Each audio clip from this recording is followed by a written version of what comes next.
Hey guys, tonight we're taking a slow, frosty glide into a time when winter didn't mean hibernation. It meant fashion, flirting, and falling on the ice in style. You're in 19th century Russia, the snow crunching under boots that cost more than your modern apartment. The smell of pine and chimney smoke thick in the air, and every nobleman draped in more fur than a taxidermy exhibit. Imagine this. It's midnight, and instead of slipping under the covers, you step into the street in what looks suspiciously like pajamas, except yours are lined with mink, embroidered in silver, and tailored by someone who only sews for royalty. The air is crystalline, your breath dances like fog, and off in the distance you hear music floating over a frozen canal. No one's in bed yet, not here. The city has transformed into a glowing dreamscape, iced over with elegance and a little lunacy dot. Oh, and don't get too comfortable. Between the frosty winds, wild aristocrats, and the thin ice of court politics, you probably wouldn't survive a week in this world. So, before you get comfortable, take a moment to like the video and subscribe, but only if you genuinely enjoy what I do here. Drop your location and the local time in the comments. I love knowing where and when you're listening from now. Dim the lights, maybe turn on a fan for that soft background hum, and let's ease into tonight's journey together. You step carefully across the icy cobblestones of St. Petersburg in the early 1800s, marveling at how even the snow here seems expensive. It doesn't clump at drapes. It's not slush, it's silk. Buildings loom like frozen cakes, their facades dusted with frost and candlelight. Iron lampposts burn gaslight like small constellations brought to earth. You feel as though you've wandered into a snow globe someone shook too hard. Despite the hour, people are moving, slowly, deliberately.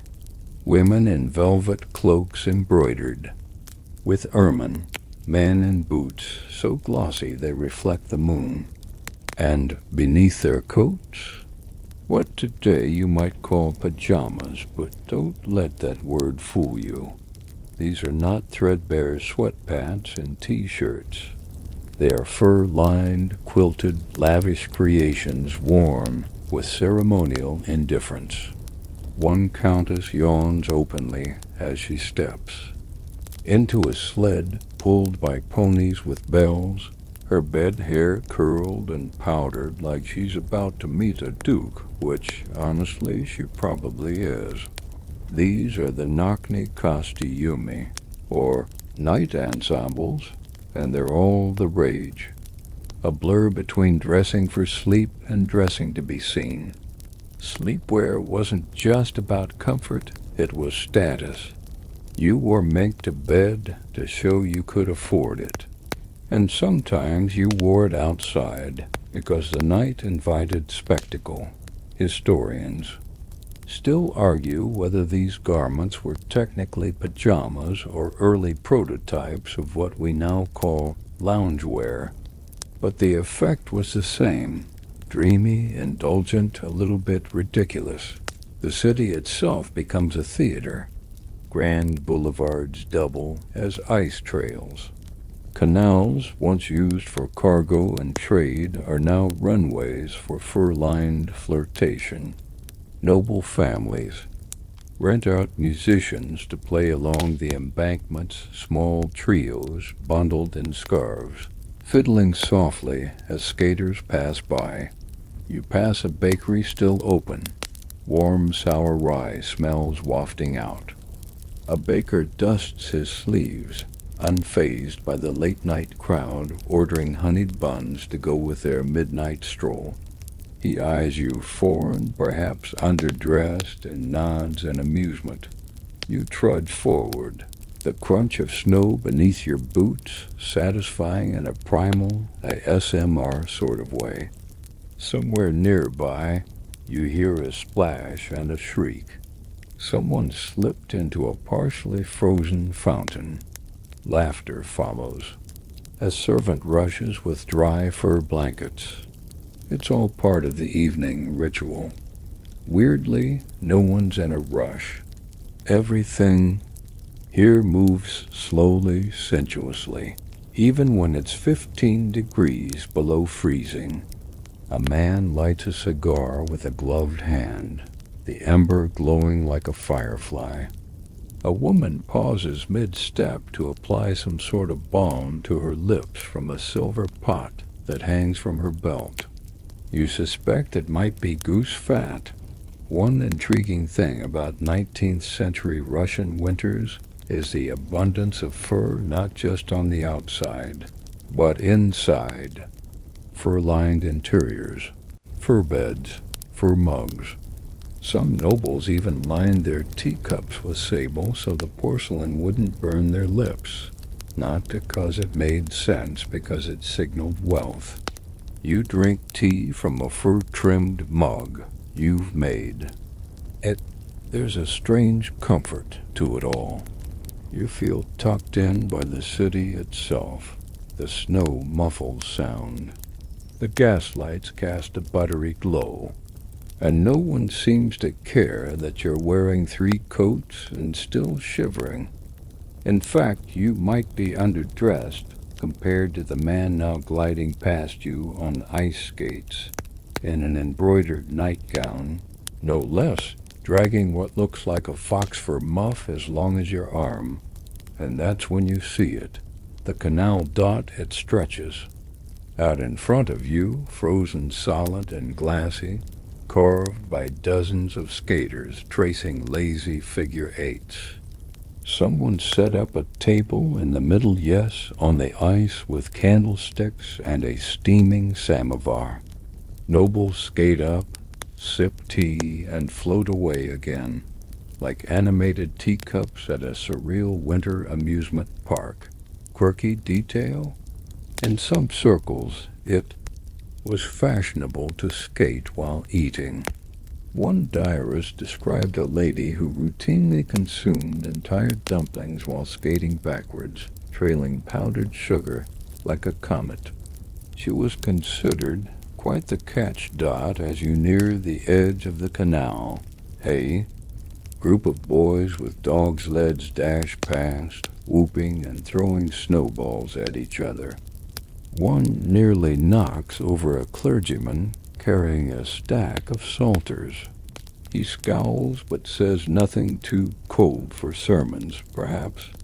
You're starting to feel the sting in your toes.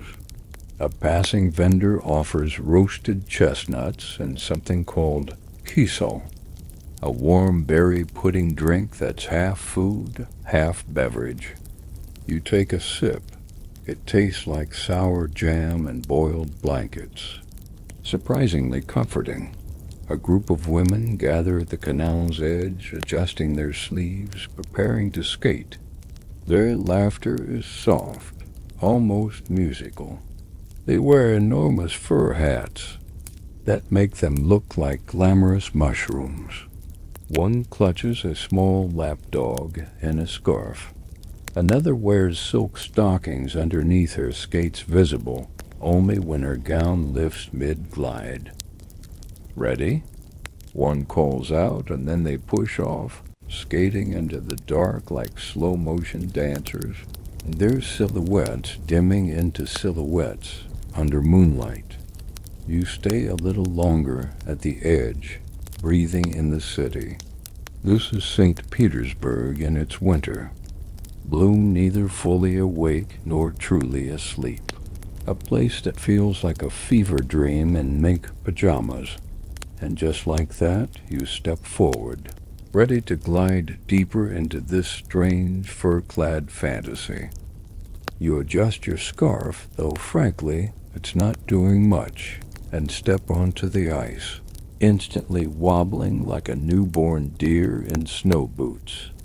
The canal is slick, shimmering under moonlight, with polished grooves etched by hours of aristocratic gliding.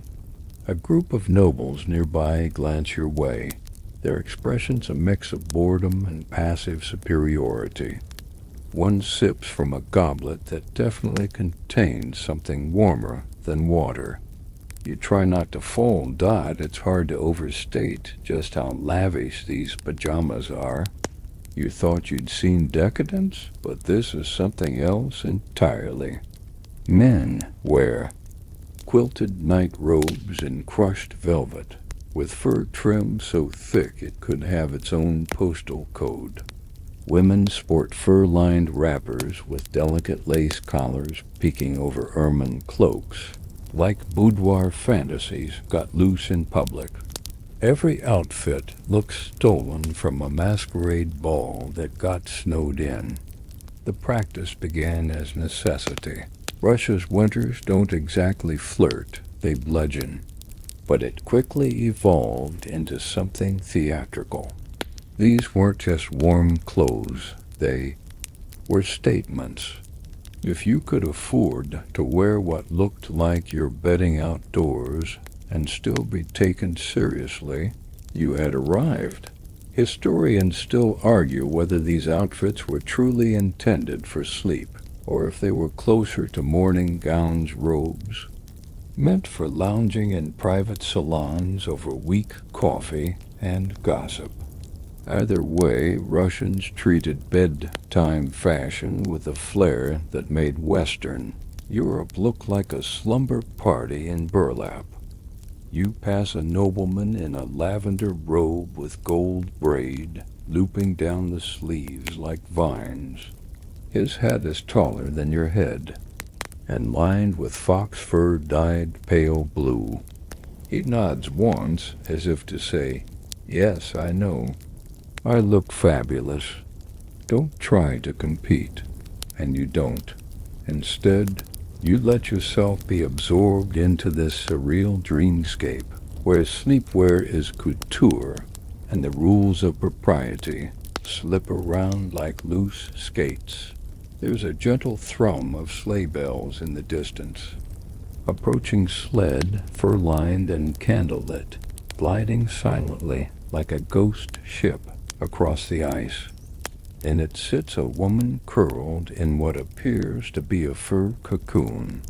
She's sipping something from a porcelain cup. Her eyes never leave yours. You look away, suddenly self-conscious of your practical wool. It's warm, yes, but it doesn't whisper. Of sapphire-lined wardrobes or imported marten pelts. Your reflection on the ice looks, well, functional. In a land where function is dressed in fantasy, Dot, just then, you overhear a snatch of conversation from two women adjusting their lace gloves. They're discussing a scandal involving Countess Petrovna's indoor-only furs being seen outside. Disgraceful, one murmurs.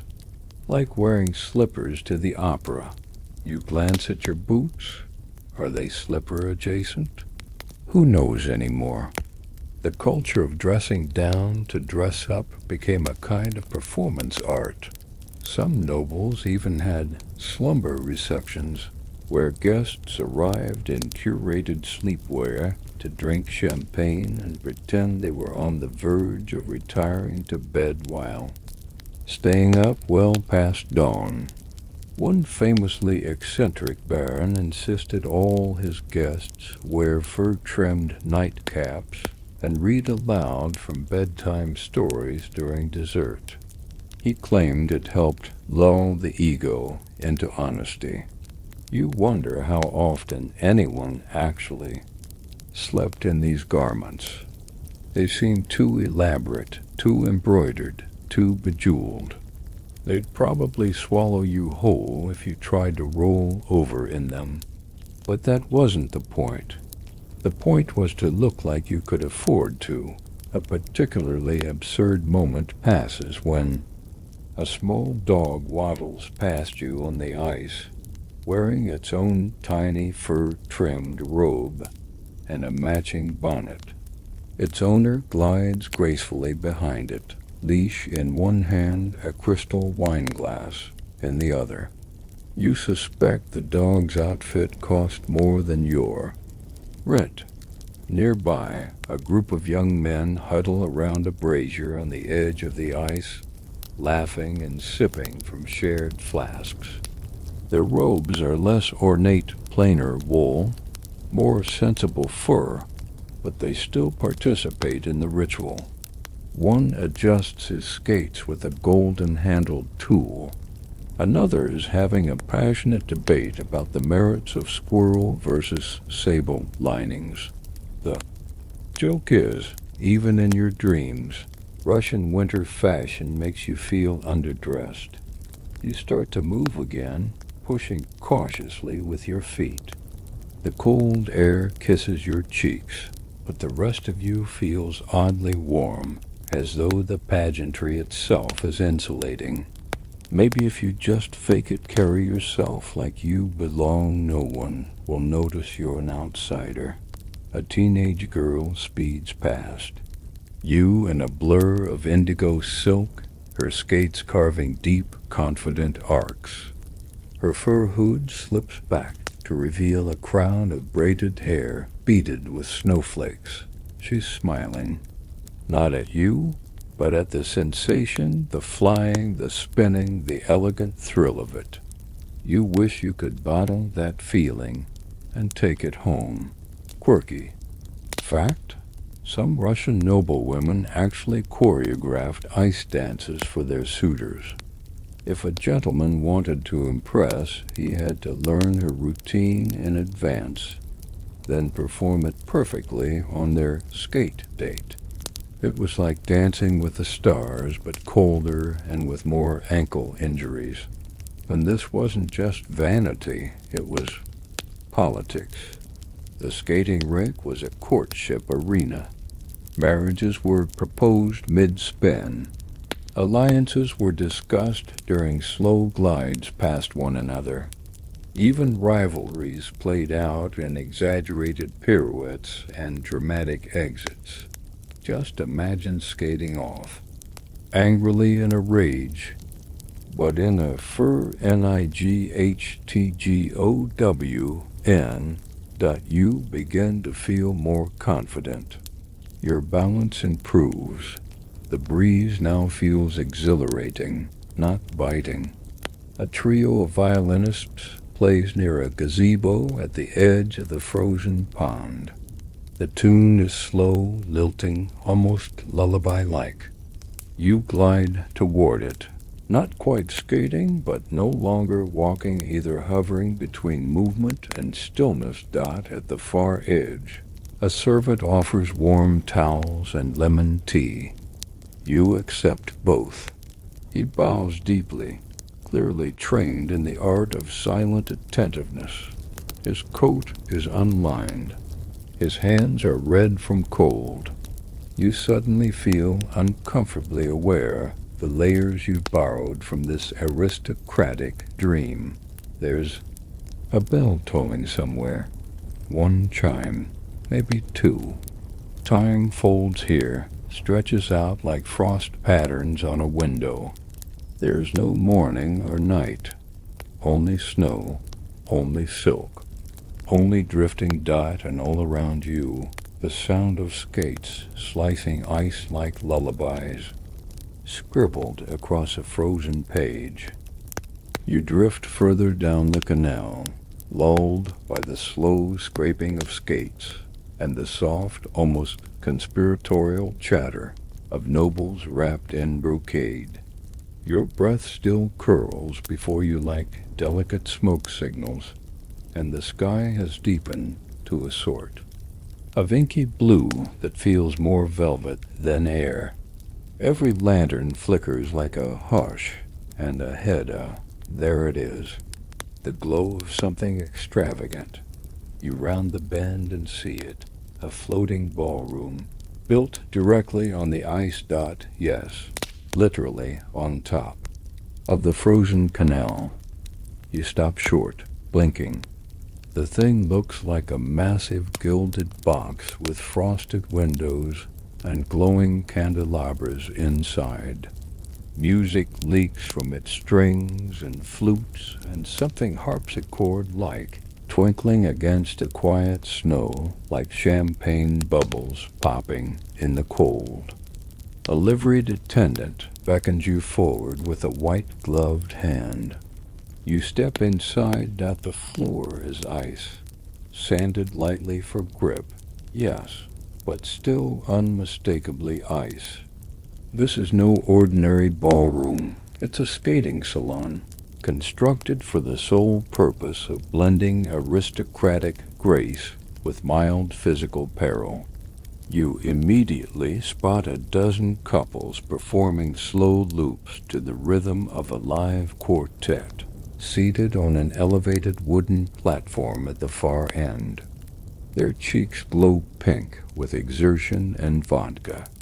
Their breath puffs like applause. Dot at the center of it all is a young tsarina, or maybe just a noble with a flair for drama spinning, slowly in a scarlet fur-trimmed housecoat that catches the candlelight.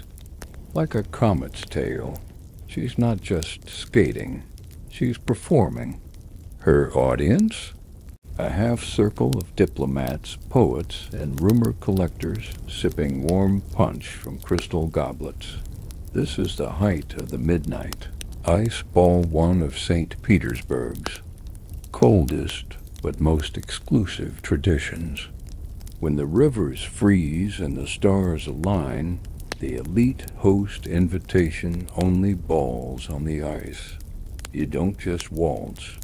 You glide. Dot, and yes, you must wear your fur pajamas. Dot. Historical records mention several such events, private masquerade balls held on River Neva's frozen surface, complete with live orchestras, lanterns suspended from long poles stuck into the ice, and enormous buffets of pickled fish and sparkling drinks.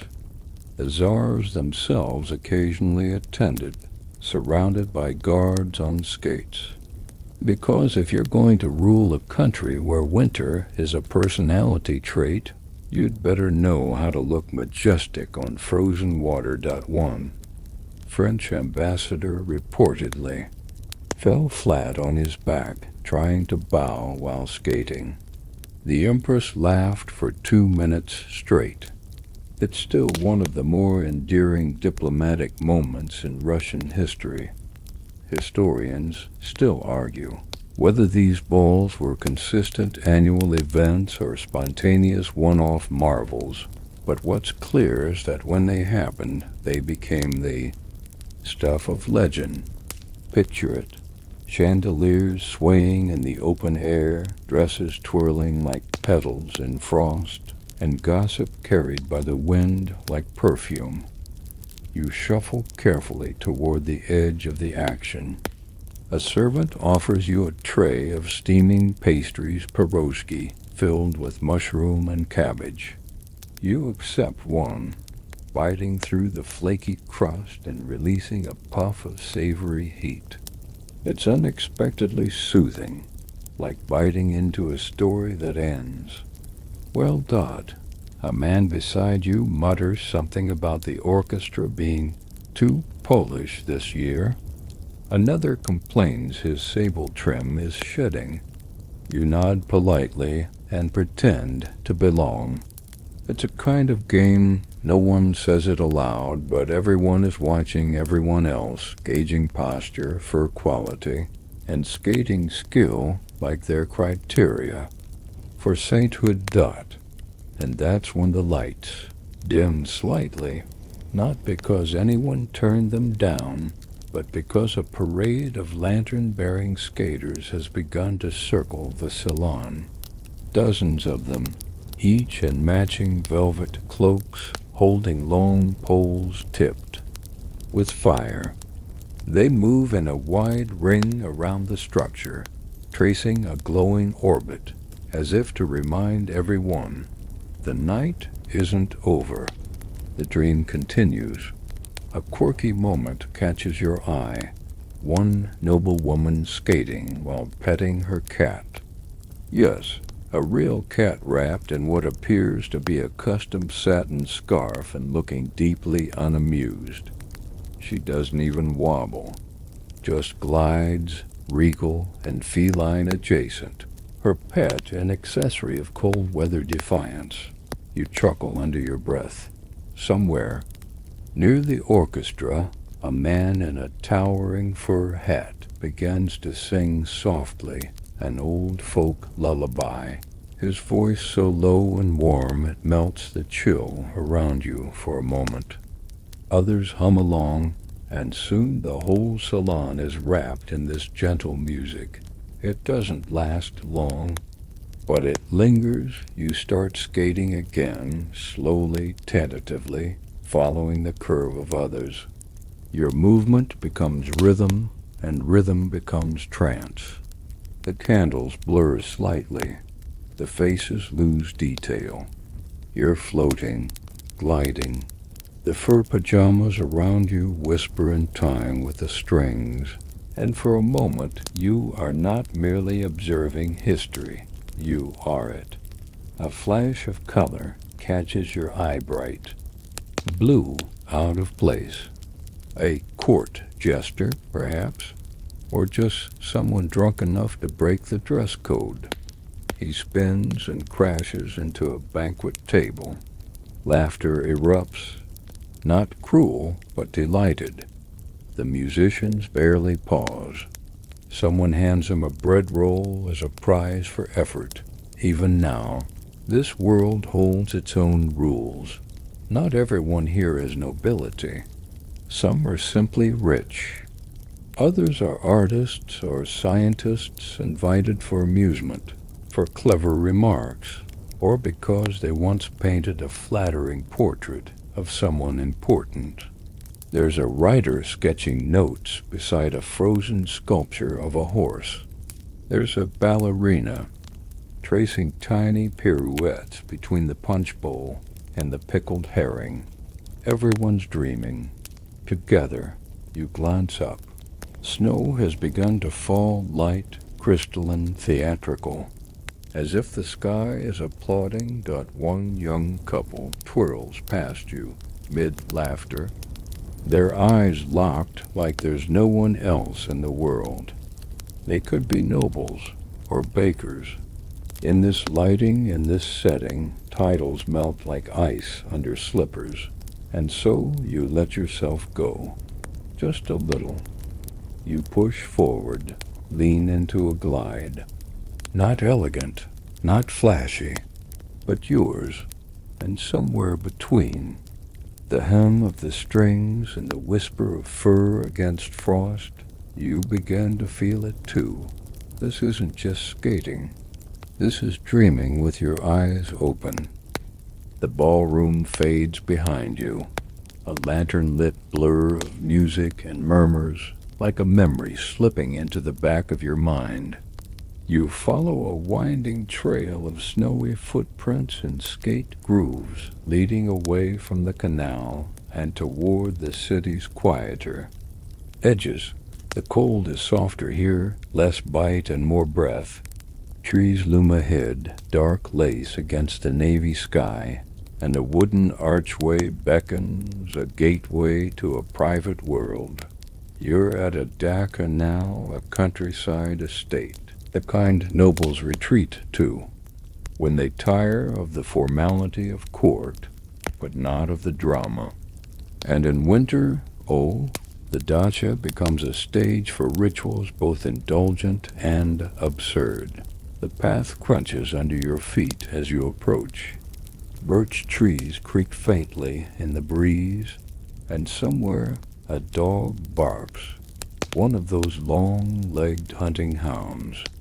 With ears like embroidery, you spot the estate's main house, its gables dusted with snow, windows aglow with amber light. Chimneys puff gentle columns of smoke into the dark, curling like signals of warmth and decadence. A servant meets you at the door and says nothing. He simply helps you out of your coat and hands you a fur robe. You're no longer a guest, you're part of the performance.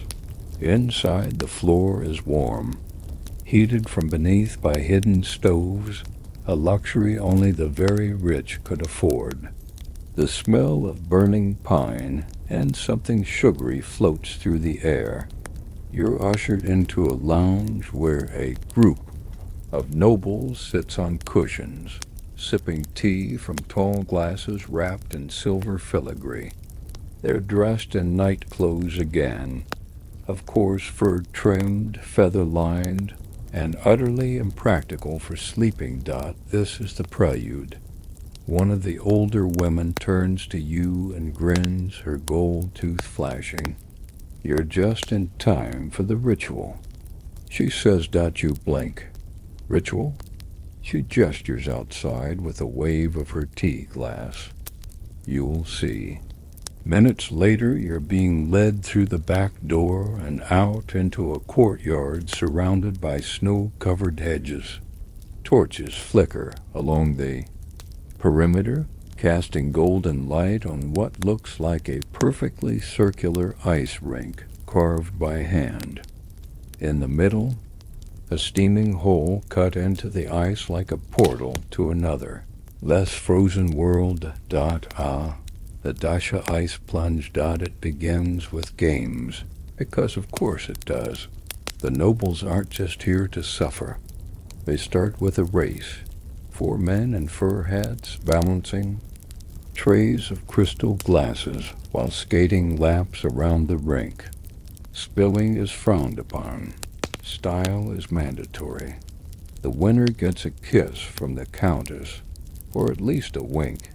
Next, a game involving broomsticks and a frozen cabbage head that looks suspiciously like a makeshift polo ball. Teams form, rules are invented on the fly, and someone falls into a snowbank laughing so hard they can't breathe. You find yourself swept up in the cheer, sipping from a steaming mug of spitin, a sweet spiced drink made with honey, herbs, and occasionally a splash of wine. It tastes like warm gingerbread and makes your fingers tingle. Then the plunge. It's voluntary, they insist. Entirely optional. No one will judge you, except everyone will, obviously. You watch as the first participant steps forward. He's in nothing but a fur-lined bathrobe and boots.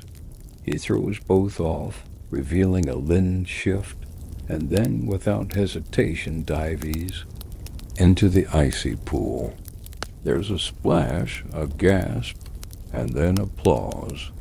He emerges seconds later, pink as a radish, grinning and shaking like a candle. In a breeze. Another woman follows. Then a man. Then 2 at once, laughing, their hands clasped like children playing in summer. You begin to wonder if this is less about endurance and more about spectacle. Baptism by cold water, not religious, exactly, but deeply Russian in its mix of bravado and absurdity.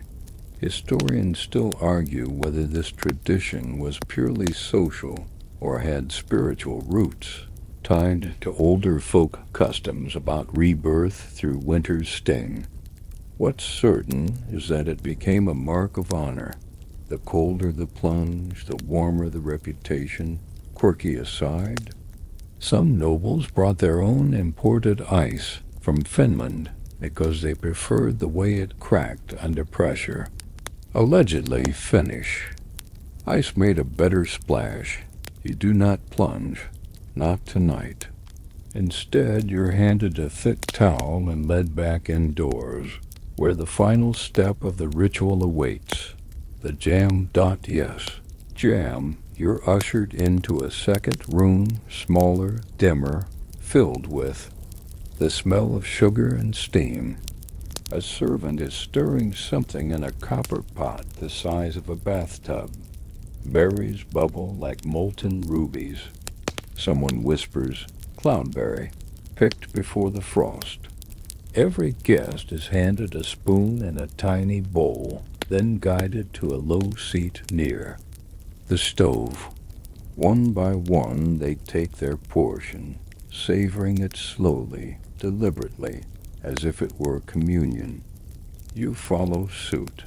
The taste is intense.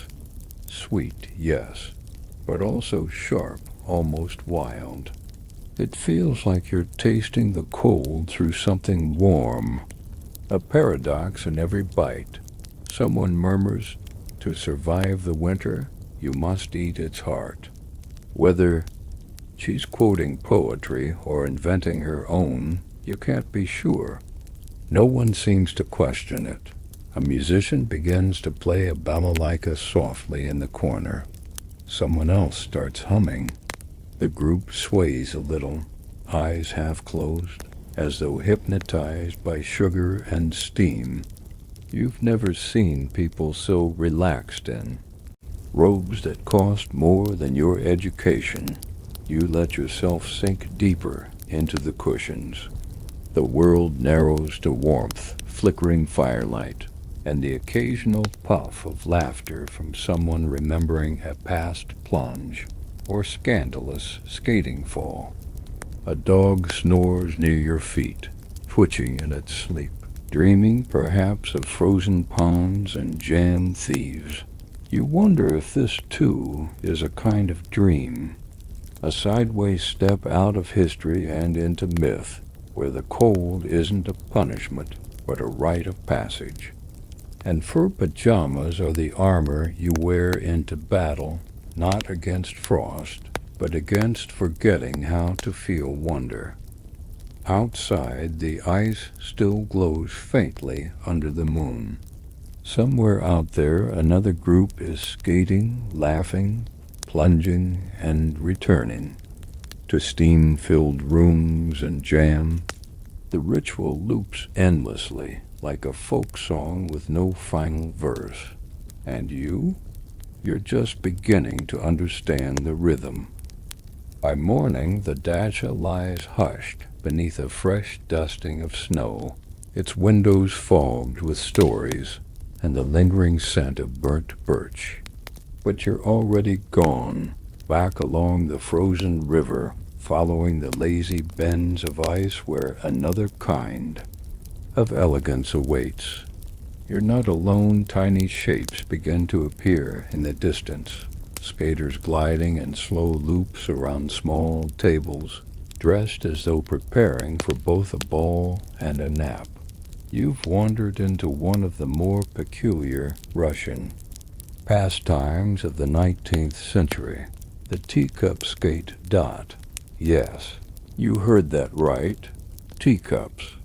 On ice dot, it's exactly what it sounds like.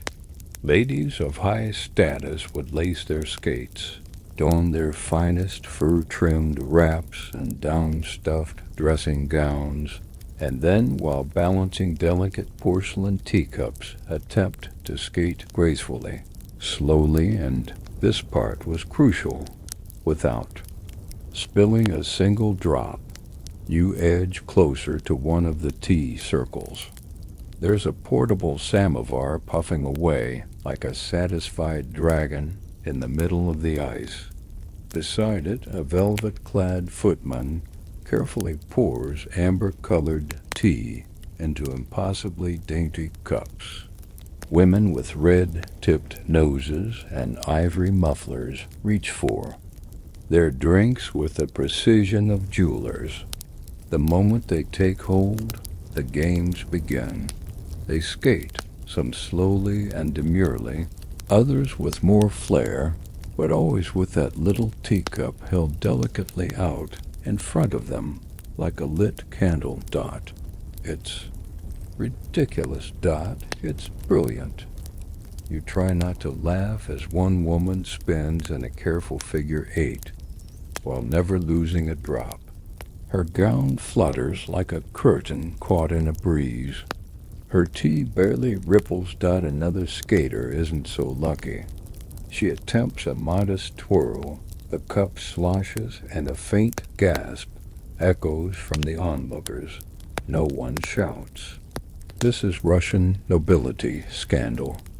Is to be whispered and judged with narrowed eyes, not spoken aloud. A friend glides by and offers her a sugar cube as consolation. She accepts it with a graceful nod, and they both laugh quietly into their collars. The teacup skating wasn't just for fun. It was part of a whole winter courtship language. The way one held the cup, the path one skated, the glances exchanged mid-glide, each was a coded message in a society where full conversations happened with the flick of a fan or the arch of an eyebrow. Historians still argue whether these skating teas were intentionally flirtatious or simply a method to showcase one's breeding and balance. Some believe they were a way for women to display poise and restraint under literal pressure, both from the society watching them and the risk of crashing into a samovar. You sit on a nearby bench carved from snow and padded with furs, yes. Even the benches wear coats here. A tray of jam-glazed buns and thin lemon slices is offered to you by a child in a fur hat that seems too large for his head. He doesn't speak, just nods and scurries off again, skates clacking behind him. Air smells faintly of cinnamon and smoke. You take in the scene dot behind the tea circle. A group of men in tasseled sleeping caps and embroidered coats attempt their own version of the game. Instead of tea, they're balancing glasses of vodka. The results are predictably chaotic. 1. Skater swerves to avoid a wayward goose. Yes, there are geese on the ice, spins twice, and lands flat on his back, somehow not breaking the glass. He raises it victoriously from the ice and is met with raucous applause. A quirky detail? Some of these events had specific tea judges, often elderly relatives or retired military officers who would silently evaluate each participant on their elegance, cup-holding form, and degree of spillage. It was like the Great Russian Bake-Off, except colder and with more fur and judgment. You're invited to try. Someone hands you a painted porcelain cup, delicate, gilded, and frighteningly light. You stand, wobble, step onto the ice. Every movement is exaggerated, cautious. You press forward. The cup trembles. You breathe out slowly, eyes focused on the horizon. Ignoring the tight smiles of onlookers, you glide. Not gracefully, not quickly, but you move, and the tea does not spill. A small cheer breaks out behind you. A lady claps politely, and a man tips his absurdly tall hat in approval. You might be the least elegant person here, but for a moment you're part of the illusion. The fur-trimmed spell of Russian winter life. A poet recites a verse from Pushkin under his breath nearby. Winter, a sorceress in white, spilling tea on stars at night. Okay, you're pretty sure he just made that up. But it's fitting. Somehow, there's something oddly peaceful about this frozen ritual. The glide of steel on ice. The gentle music from a gramophone spinning somewhere behind the trees. The steady hum of voices, soft and close like blankets of sound. You start to notice the layers beneath the spectacle, the quiet competition, the murmured affections, the brief, flickering tensions that light up like static between skaters who don't quite look at each other. Tea becomes a tool of subtle warfare. and whispered romance. One cup is accepted too quickly. One glance lingers too long. A skater accidentally bumps another's elbow and gets the cold shoulder or a hidden smile. It's all theater, of course, but that doesn't make it any less real.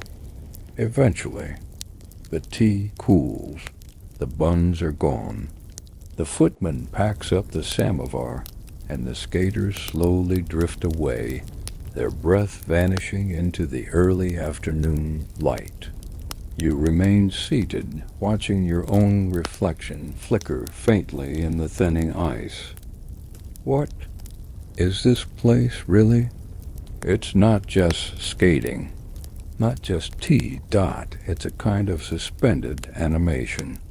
A moment frozen in time, like the river beneath you, where sleepwear is elegant, danger is part of the dance, and your teacup might just be the most powerful statement.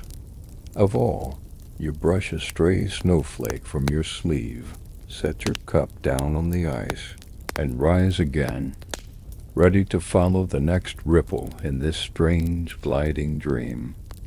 You skate away from the last of the polished teacup circles, where noble women whisper behind mink-lined fans and gentlemen argue over the merits of gooseberry jam versus currant. The scene slowly fades into silence, replaced by a rougher texture. Beneath your feet scratched ice, uneven snow, and the low groan of the wind pushing across open land. You've wandered beyond the city, out where the frozen world isn't trimmed in gold dot here. The fur pajamas thin out. The boots lose their polish. You've arrived at the other side of Russian winter, the peasant side. A few dozen villagers are gathered on a wide frozen pond, surrounded by frostbitten pine trees. They wear simple woolen coats, patched mittens, and mismatched scarves. Their skates, not polished steel, but bark, literal bark, curved slats of birch or elm tied crudely with twine to worn boots. They call them lazy or ice shoes, and they squeak like furniture every time someone pushes off. Still, they skate. Badly, but with glee. Children tumble like puppies across the ice, their laughter echoing against the frozen woods. A man attempts a somersault and lands squarely on his back. A woman in an apron spins with a basket of turnips clutched under one arm. It's chaos. Beautiful, frost-covered chaos. That one boy pulls what looks like a sled made from a barrel lid ferrying a bucket of cabbage soup toward the other end of the pond. He's followed by a dog with icicles on its eyebrows. A group of old men watches from a log bench, snorting into mugs of kvass and muttering about how skating used to be harder before winter got soft. Historians still argue whether rural Russians in the 19th century adopted skating from the elite or developed their own clumsy version first. What's clear is that both groups skated, but for wildly different reasons. Nobles danced, peasants competed, and their games, far less polite, take Ledinaya Gora or our Ice Hill. You notice it near the edge of the pond, a man-made slope of packed snow and ice, maybe 12 feet high. Children scramble up it, carrying shovels, buckets, and a strange assortment of objects. A wooden spoon, a goat skull, a smuggled church bell. No one explains. They don't need to dot. This is a local tradition, half sport, half chaotic performance. Contestants slide down the ice hill, standing, sitting, or flailing atop whatever object they can ride. First up, a boy sitting inside, a hollowed-out pumpkin. He pushes off with a shriek and tumbles into a heap at the bottom, limbs splayed, laughing hysterically. Next, a grown man gripping two upside-down stools as if they were skis. He makes it halfway before crashing into a tree trunk and shouting, "Close enough."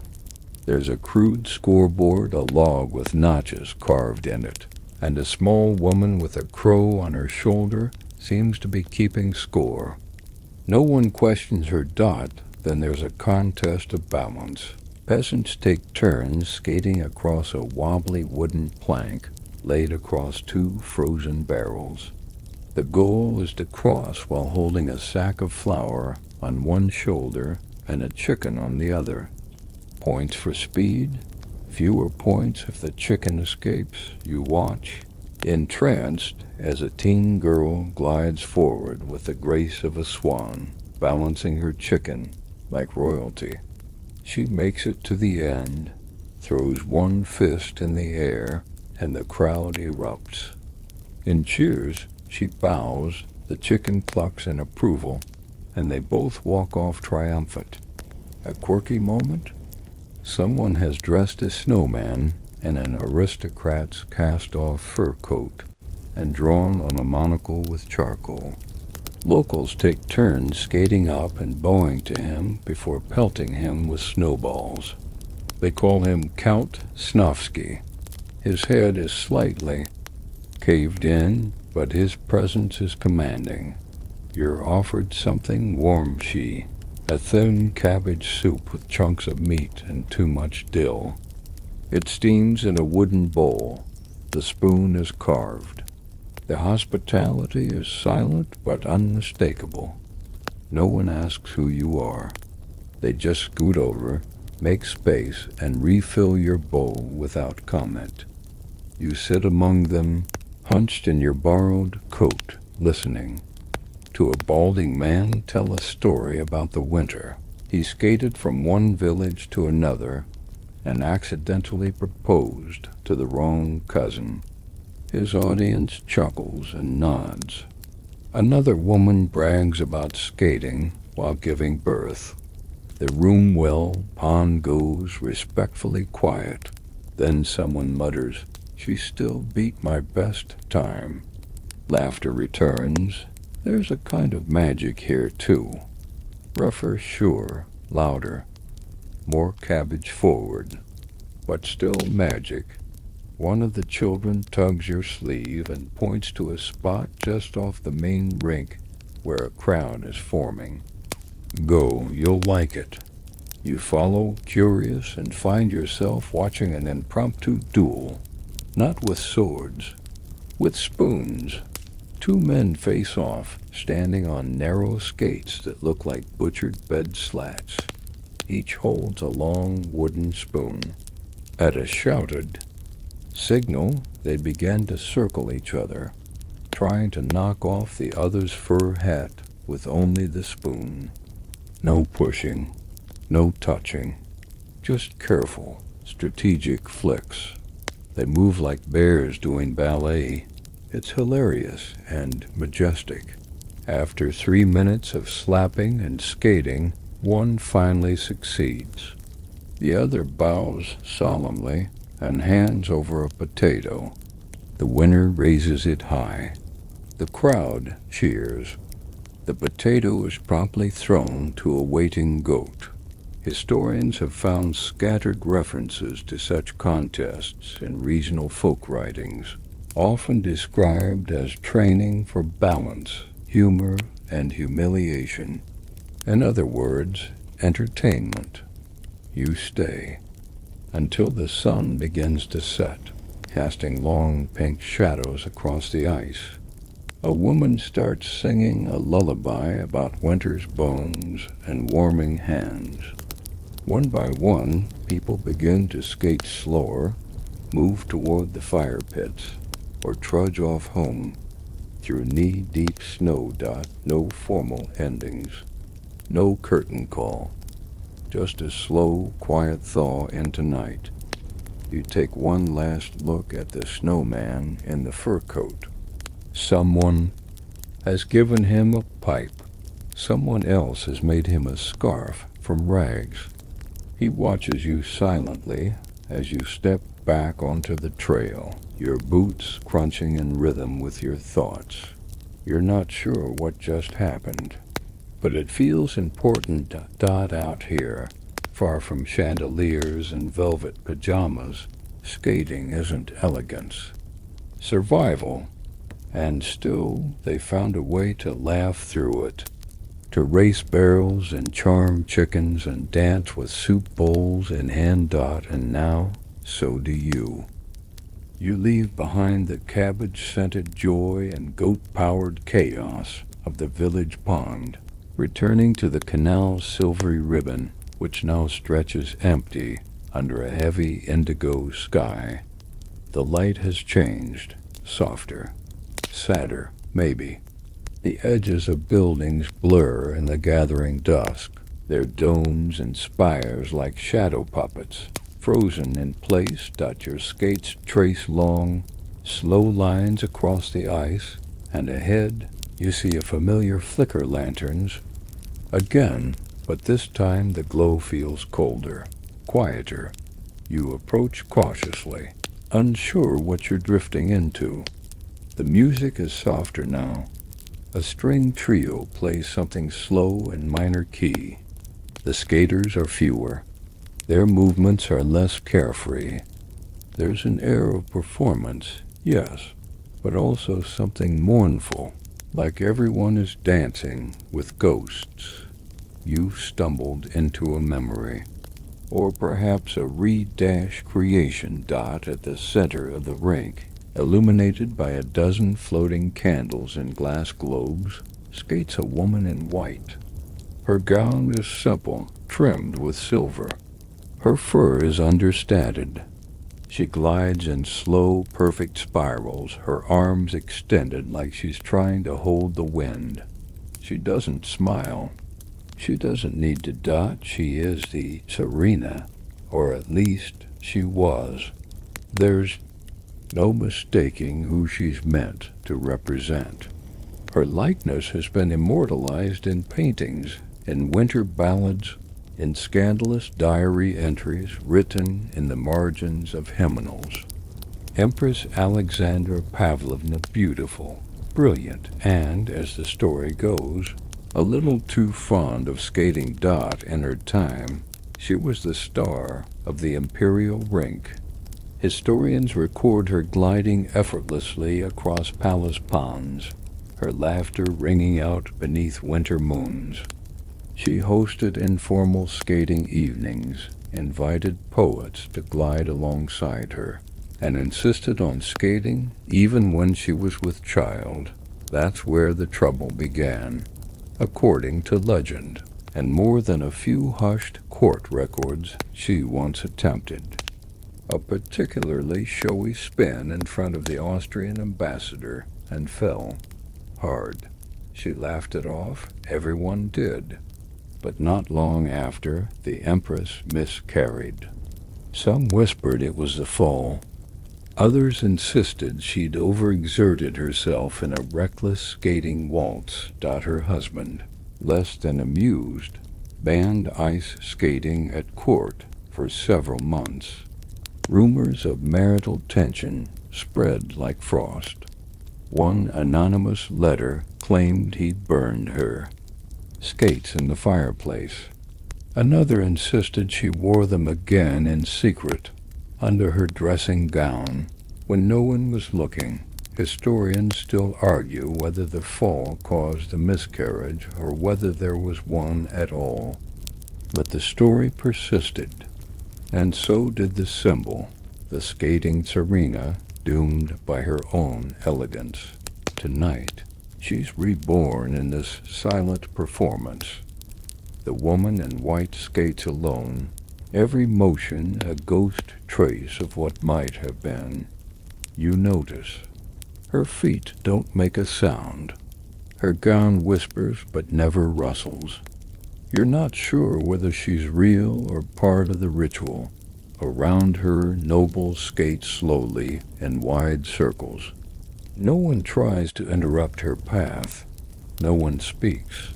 This is reverence, and perhaps apology. You edge closer, and as you do, you begin to see more clearly the delicate theatrics of grief and glamour mingling on the ice. A man drops a single white rose onto the frozen surface and glides away without a word. A woman ties a ribbon around a snow-laden lamppost and bows her head. Two dancers link hands, twirl once, and release, letting momentum carry them in opposite directions. This is not a ball. This is remembrance dot, and yet the performance is captivating. You find yourself watching the tsarina's movements with growing awe. Her arms cut through the air like calligraphy. Her skates leave perfect curls in the frost. And for a moment, just a moment, you imagine she looks at you. Just a glance, and then gone. The air tightens. You draw your coat around you. The wind picks up. A servant offers you a small glass of something hot. You accept it. It tastes like honey and pepper and smoke. You don't ask what's in it. You don't need to know. A quirky tradition. In honor of Alexandra's skating, some nobles would mark the anniversary of her fall with a mock ceremonial stumble. They'd stage fake skating accidents, complete with dramatic flops and gasps, and then toast to Her Imperial Grace, who never let a little ice stop her. You sip again. The tsarina begins to slow. Her circles shrink. Her steps become measured. She glides to the edge of the ice, curtsies to no one in particular, and disappears into the crowd. The music fades. No applause. Just silence. Some say she died of illness. Others claim it was heartbreak. She was only in her 20s. Her story became legend retold in letters, reimagined in paintings, and quietly invoked whenever a noble woman performed a daring twirl. You stay by the ice, alone now, tracing the indentations her skates left behind. It's strange how a single fall can ripple across centuries, how winter can preserve both triumph and tragedy in its glassy grip. Someone places a small candle beside you on the ice. It flickers once, then holds steady, a tribute. You nod, though. You don't know to whom. Maybe to her. Maybe to all of them, the ones who danced and slipped and dared to be graceful in a world that demanded perfection. A bell rings in the distance, soft, hollow. Perhaps it's time to move on. But before you go, you press your hand briefly to the ice. Cold, slick, still, just like memory. You rise again, glide forward slowly, and let the moment drift behind you like a curtain drawn gently shut. You skate slowly now, the silence behind you, as weighty as the furs around your shoulders. The image of the tsarina's pale figure still floats somewhere in your mind, twirling just out of reach. But ahead, there's movement again, brighter, noisier, and delightfully strange. You round a bend in the canal and find yourself at what appears to be an outdoor vanity fair. No, not a market, not quite a festival either. It's a beauty pageant? A grooming ritual? A salon on ice? Whatever it is, it smells like bare grease. There's a flurry of activity on the banks.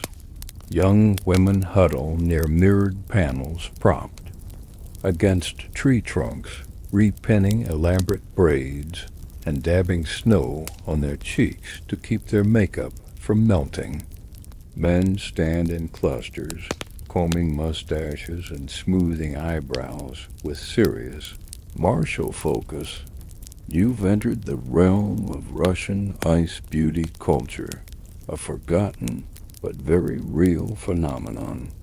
Because when your social life unfolds on a frozen canal, at midnight you can't just show up looking windblown. You have to shimmer. Let's begin with the hair pomade. A footman with calloused fingers offers you a small tin. It's warm from his pocket. Inside, a thick, yellowish paste. You sniff cautiously earthy, musky, oddly sweet, bear grease, mixed with beeswax and rose oil, if you're lucky. If you're not, it's just bear grease. This was the go-to styling product for anyone serious about winter glamour. Why bear fat? Because it didn't freeze. While ordinary oil stiffened in the cold, bear grease stayed pliable, letting you shape ringlets and mustaches that could hold up in a snowstorm and survive. A pirouette dot one man beside you applies his with a silver comb shaped like a fish. His hair glistens under the moonlight like oiled mahogany. He nods at you, proud. Somewhere nearby, a girl shrieks her braid has snapped from the cold and turned into a frozen nun noodle. Her friends rush in to replate it before anyone important sees. Historians still argue whether these rituals were taken seriously or played for laughs. Some diaries suggest the grooming tents were places of vicious judgment. Others imply they were a sort of winter performance arta, collective vanity, project with room for both beauty and absurdity. Quirky detail? Some women reportedly trained their eyelashes to freeze in delicate curls. By blinking rapidly near open snow, they could coax perfect icicles to form at the tips, like mascara with a frostbite fetish. You wander past a steaming copper tub where a noble woman is soaking her gloves in warm rosewater for softness. She murmurs to no one in particular. Her cheeks are rouged with crushed cranberries, her lips tinted with snowberry jam. The effect is startling, like a winter fairy who's had one too many glasses of meadow vodka. Nearby, a young man dips his hands in vodka to keep them from swelling in the cold. He wiggles his fingers, shakes them dry, and immediately pulls out a small mirror to check the angle of his sideburns. They're shaped like little icicles. And then, because this is Russia, and things are always extra, you find the eyebrow sculptor, yes, a specialist, He wears 3 scarves and what appears to you be a badger fur beret. On a small table beside him, he's arranged an alarming collection of tools, tweezers, curling hooks, a flat iron heated by candle flame. His client is already seated, eyes closed, brows furrowed, literally trusting this wizard to shape her expression for the next several weeks. He murmurs something in French, flicks her left brow once, sighs deeply, then proceeds to trim it with a blade no bigger than a quill tip. Apparently, ice face was a thing. The cool-toned complexion, the frost-kissed cheekbones, the slight flush of skin that suggested you'd been skating just long enough to be desirable, but not so long that you looked disheveled. A fine line. Some nobles would even carry small brass fans filled with powdered snow to dab their faces between rounds. Others bit their lips before arriving to awaken the blood, a practice that led to more than a few bruises and, once, a fainting incident involving a duke and a very enthusiastic mirror. You pass a group of younger girls sitting in a circle, whispering secrets and brushing frost from each other's lashes. They trade clippings of ribbon, bits of lace, crushed bits of dried lavender hidden in embroidered pouches. You remember being this young, once awkward, hopeful, desperately trying to look like someone else's idea of beautiful. Some things don't change that suddenly. Someone screams, not in panic, but glee. A woman skates onto the scene with her hair ablaze. Well, not literally, but close. She strutted her braid with tiny silver foil strips and wrapped the entire thing around a glowing lantern dome. As she glides in slow circles, her head reflects the torchlight like a spinning disco ball. The crowd goes wild. She twirls once, winks, and blows a kiss before vanishing into the trees. A man beside you snorts. She burned her ear last year trying that. Then adds, still worth it. You chuckle. It's all absurd. All this effort for a frozen fashion show with no audience but each other and a few ducks asleep under a bridge. But somehow it's glorious. Everyone here believes in beauty, in spectacle, in the small magic of frost-kissed elegance. The groomers begin to pack up. The mirrors fog. The lamps dim. Faces fade back into furs. You're left with a faint trail of crushed cranberry on your sleeve and a waft of lavender in your scarf. You skate away slowly, imagining your own reflection, wind-blown, underdressed, unpolished, and yet maybe charming in a peasant meets pomade kind of way, because here even a smear of jam and a streak of bare grease can make you feel royal. You drift now through a quieter stretch of the frozen canal, cheeks still tingling from the bare grease fumes and the near-blinding shimmer of that walking lantern braid. The city lights flicker faintly behind you. Ahead, the trees grow thicker, casting long shadows across the ice like fingers stretching out to touch the past. But then you see them, lanterns in a ring, soft laughter rising like bubbles, and the unmistakable glint of crystal. You're not alone.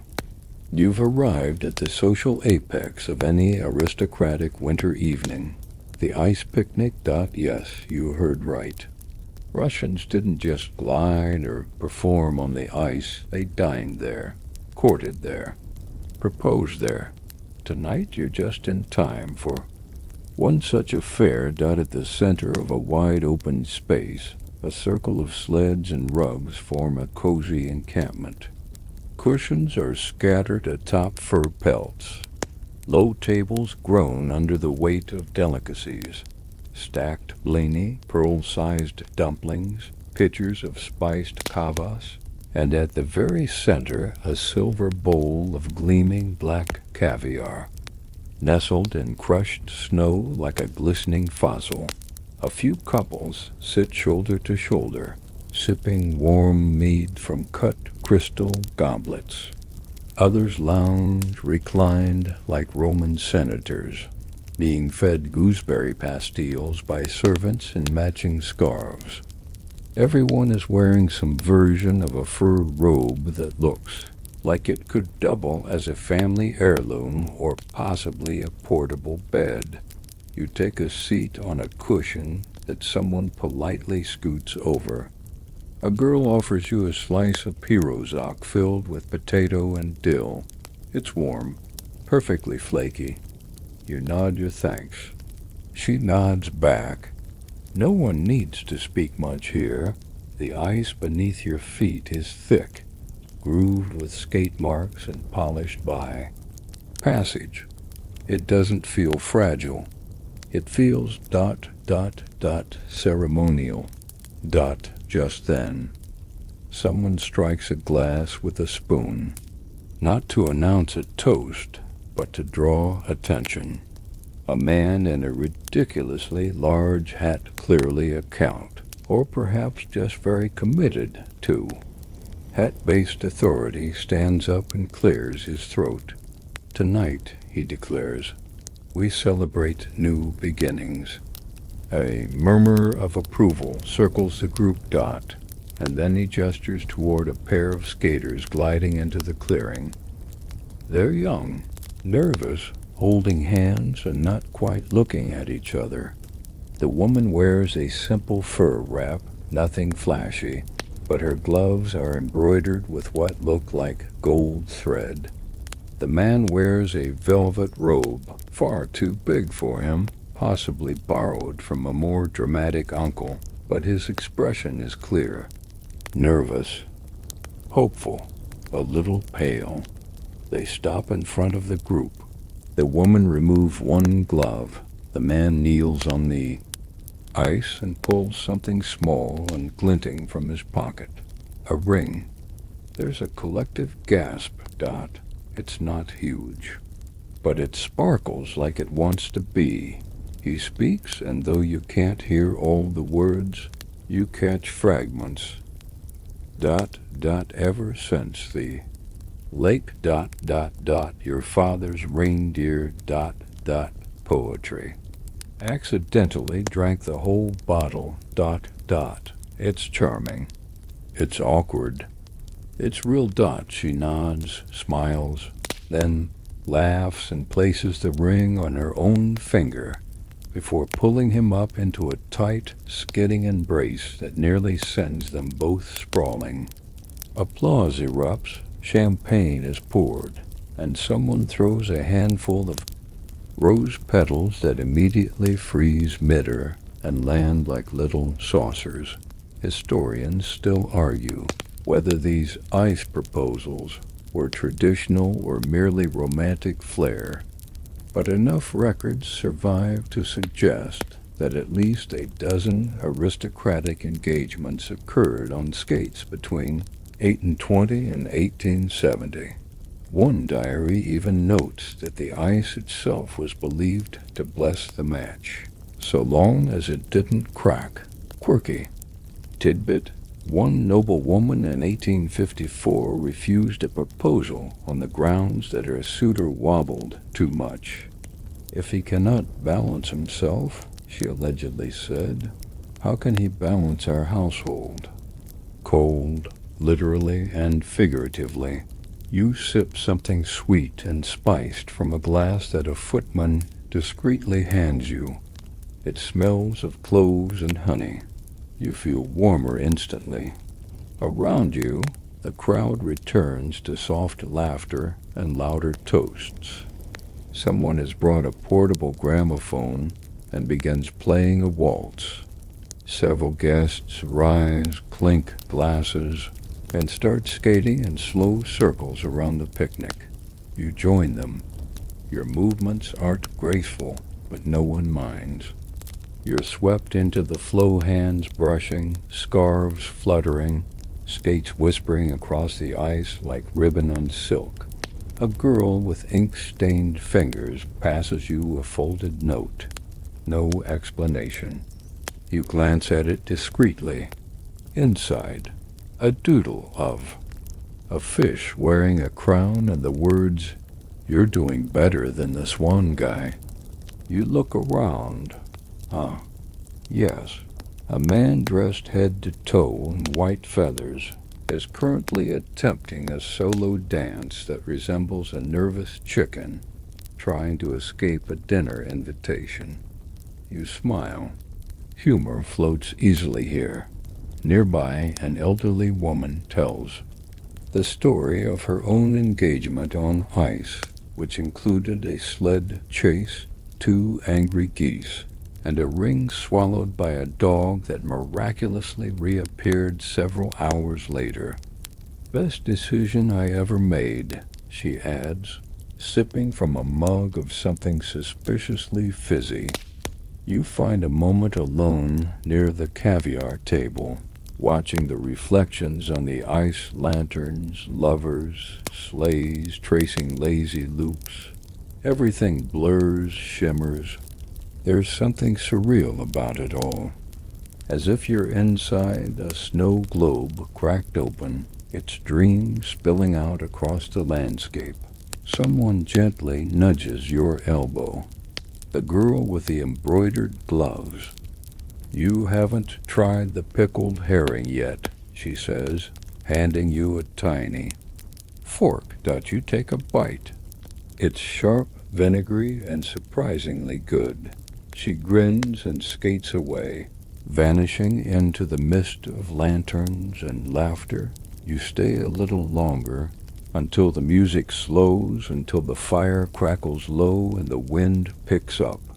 People begin packing their picnic crates, gathering furs, snuffing out candles. No one rushes. There is no such thing as hurrying in this dream, and as the ice clears, you glide once more toward the dark trees, the cold air filling your lungs like silk and smoke and something ancient. Love, it turns out, is slippery. But with the right skates and maybe the right pickled fish, it can carry you somewhere magical. You glide away from the echo of toasts and lantern-lit embraces, your breath frosting gently with each exhale. The laughter from the ice picnic fades behind you like the final notes of a lullaby, replaced now by something more fragile, more uncertain. The wind shifts, your ears prick, the ice hums, not loudly, just a faint, low groan under your skates. A sound that makes your knees tighten and your eyes dart downward, suddenly hyper-aware of the sheer, glinting surface beneath you. It looks solid, but now you're not so sure. This was always part of the game, wasn't it? Tonight, you've entered the unpredictable heart of Russian winter, the moment when the ice cracks. Every skater noble or peasant, countess or cabbage vendor knew this moment would arrive. Maybe not tonight, maybe not this year, but eventually the ice would shift. It always did. You're not alone. A small group of sleighs is approaching, a procession of bundled noblemen, drivers, and one very confused-looking horse, wearing what might be a velvet bonnet. The lead sleigh glides over a patch of ice that groans audibly beneath its weight. Everyone pauses. You hold your breath. A crack, sharp, sudden, but short. The sleigh lurches, then settles. The horse brays in protest. A servant quickly skates over and throws a pale powder ash, maybe onto the ice to test its strength. It holds barely. Keep to the edge. Someone shouts. The group veers toward the canal bank. You follow. No one panics exactly, but every movement is a little more deliberate now, a little less dreamy. You remember reading that some Russian nobles hired ice testers, young man, paid to skate ahead of processions, poking the ice with iron rods, listening for hollows. One slip meant disaster. These testers were usually given extra vodka and the promise of a warm bath afterward. If they returned dry, historians still argue whether this was an official court position or just an exaggerated servant role. Either way, it was a job best done by someone who didn't mind cold feet and a short career path. Quirky detail? Some households kept small cages of mice for winter travel. Before crossing a lake, They'd place the cage on the ice and wait. If the mice ran to the far side, it was deemed safe. If they huddled in one corner or began squeaking frantically, the sleigh turned back. Early rodent-based engineering. You reach a narrow stretch of canal where the water beneath is clearly visible, inky, and alive. The ice here is thinner, spidered with cracks like a frozen lightning bolt. A noble woman ahead of you slips just slightly, but everyone gasps. Her foot plunges into a shallow slush pocket.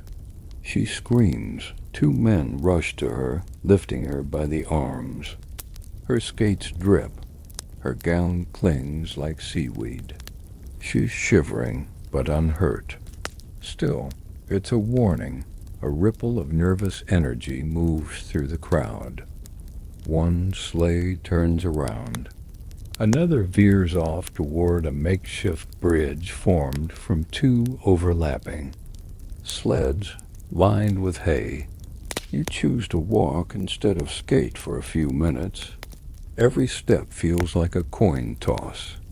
Just ahead, an elaborate wooden pavilion stands over the ice. You recognize it from paintings, the floating music stage.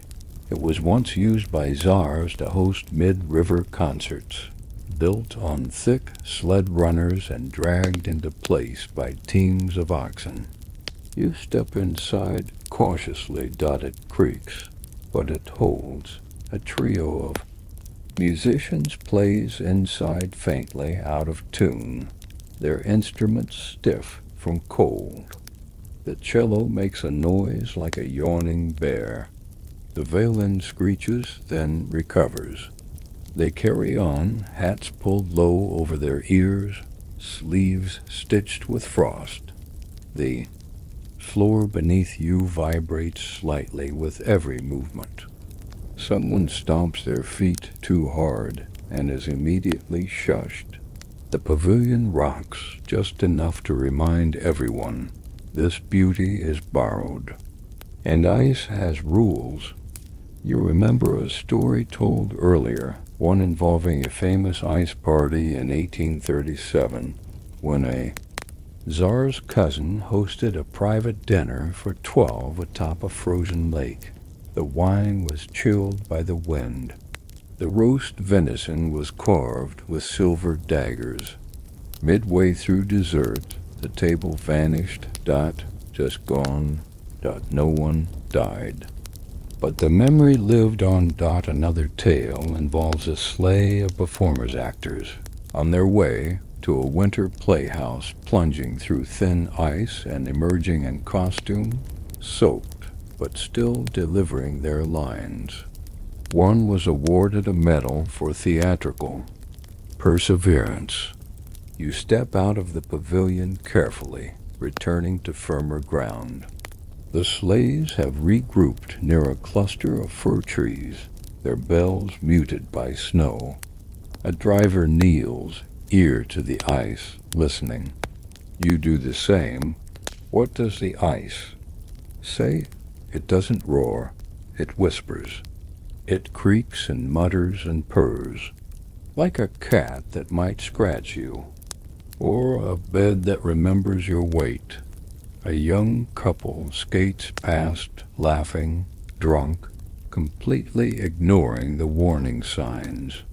They loop toward a wide, untouched patch of ice. Someone yells after them.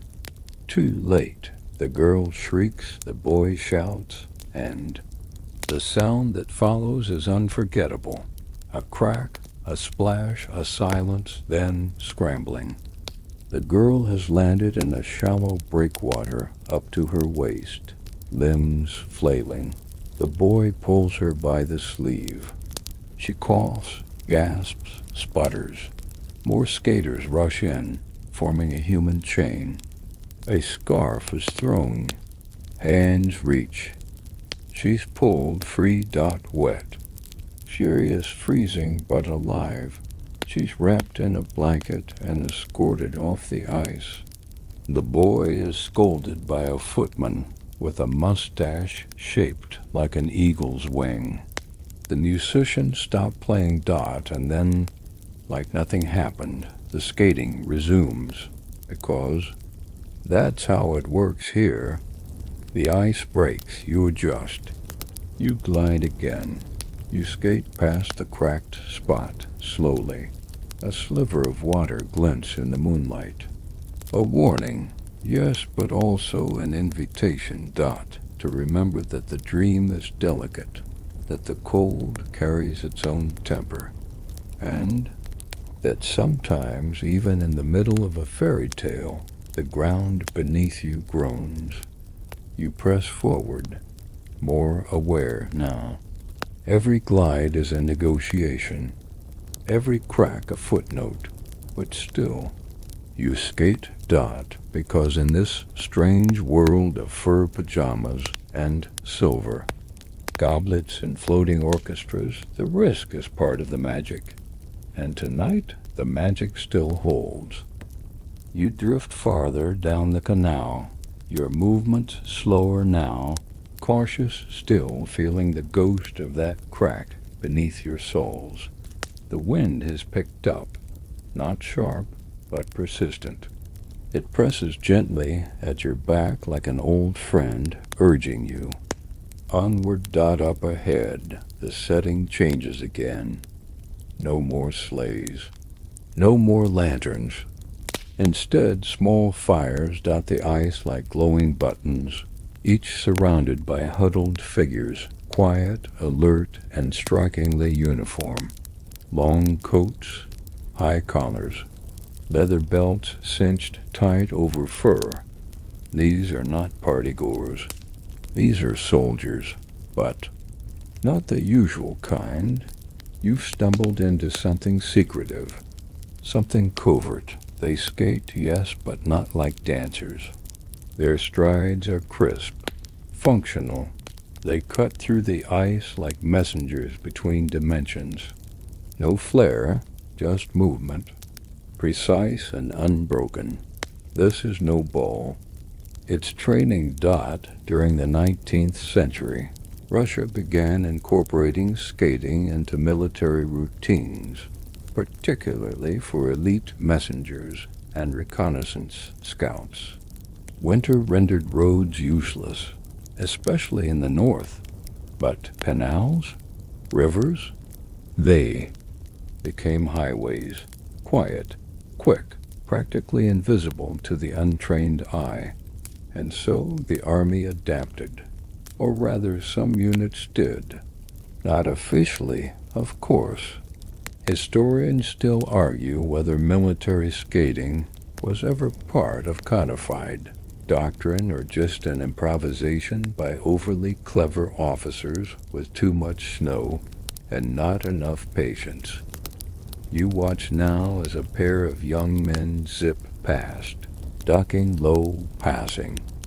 A wrapped parcel between them mid-glide. They don't speak, just nod. In perfect sync, they change direction, vanish between tree shadows, then reappear moments later on the far edge of the ice. You sit quietly by a stump wrapped in a horse blanket and observe. One soldier scrapes a blade across a sharpening stone. With a hiss, another unfolds a scroll, marks a point with gloved fingers, then burns it in a tin tray. No evidence, no lingering questions, and that's when you see him, a man skating alone at the edge of the training group. His robe is too ornate, his boots too polished, and while everyone else is focused on the drill, he single quotes S. watching them, not overtly, but with the particular attentiveness of someone reporting back. A spy, perhaps. You blink, and he's gone, just like that, swallowed by the trees. You shift in place. Something feels slightly off, now less charming, more dangerous. Then a loud whistle pierces the air. A senior officer steps onto the ice. Tall, stern, his uniform glints with brass buttons shaped like tiny suns. He addresses the group in sharp Russian. You don't need to understand the words to get the message. Now it's serious. A new exercise begins. Pairs of skaters perform fast turns, ducking beneath suspended ropes, pivoting around crates, leaping tiny barriers like foxes over frozen logs. One tumbles. He's up again instantly. No time for pride here. Only precision. Nearby, two older soldiers practice skating while holding rifles. They don't shoot. They just move as if rehearsing a silent ballet of threat and poise. Each rotation calculated. Each glide a testament to how deadly quiet can be. Quirky moment? One officer, clearly more dramatic than necessary, removes a small hand mirror from his coat and skates backward while fixing his mustache. Stealth, he announces to no one. Must never look sloppy. He winks at you. The others roll their eyes. A few younger cadets are less composed. You overhear one whispering to another about sneaking off after the drill to visit the skating circle near the pastry vendor. The one with the lemon poppy seed rolls, he adds dreamily. Even secret soldiers have snack preferences. Suddenly, the group halts. The commanding officer raises one gloved hand, and all eyes shift to a tall stack of crates pulled onto the ice. You squint. Are those ... costumes? Yes, a cape. A fur hat with exaggerated embroidery. A shawl covered in bells. A soldier steps forward, dons the cape, and begins skating toward the tree line with deliberate flamboyance. Another slips into a headscarf and mimics a noblewoman's glide. Their disguises. The drill has shifted from combat to espionage. Now you see it. They're rehearsing movements, practicing not just speed, but blending in. These aren't just soldiers, they're actors. Ice-bound phantoms trained to disappear into the flow of aristocratic events.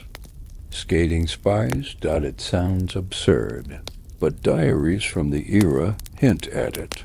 Young nobles who never quite belonged, always asking questions, arriving late to parties and vanishing early.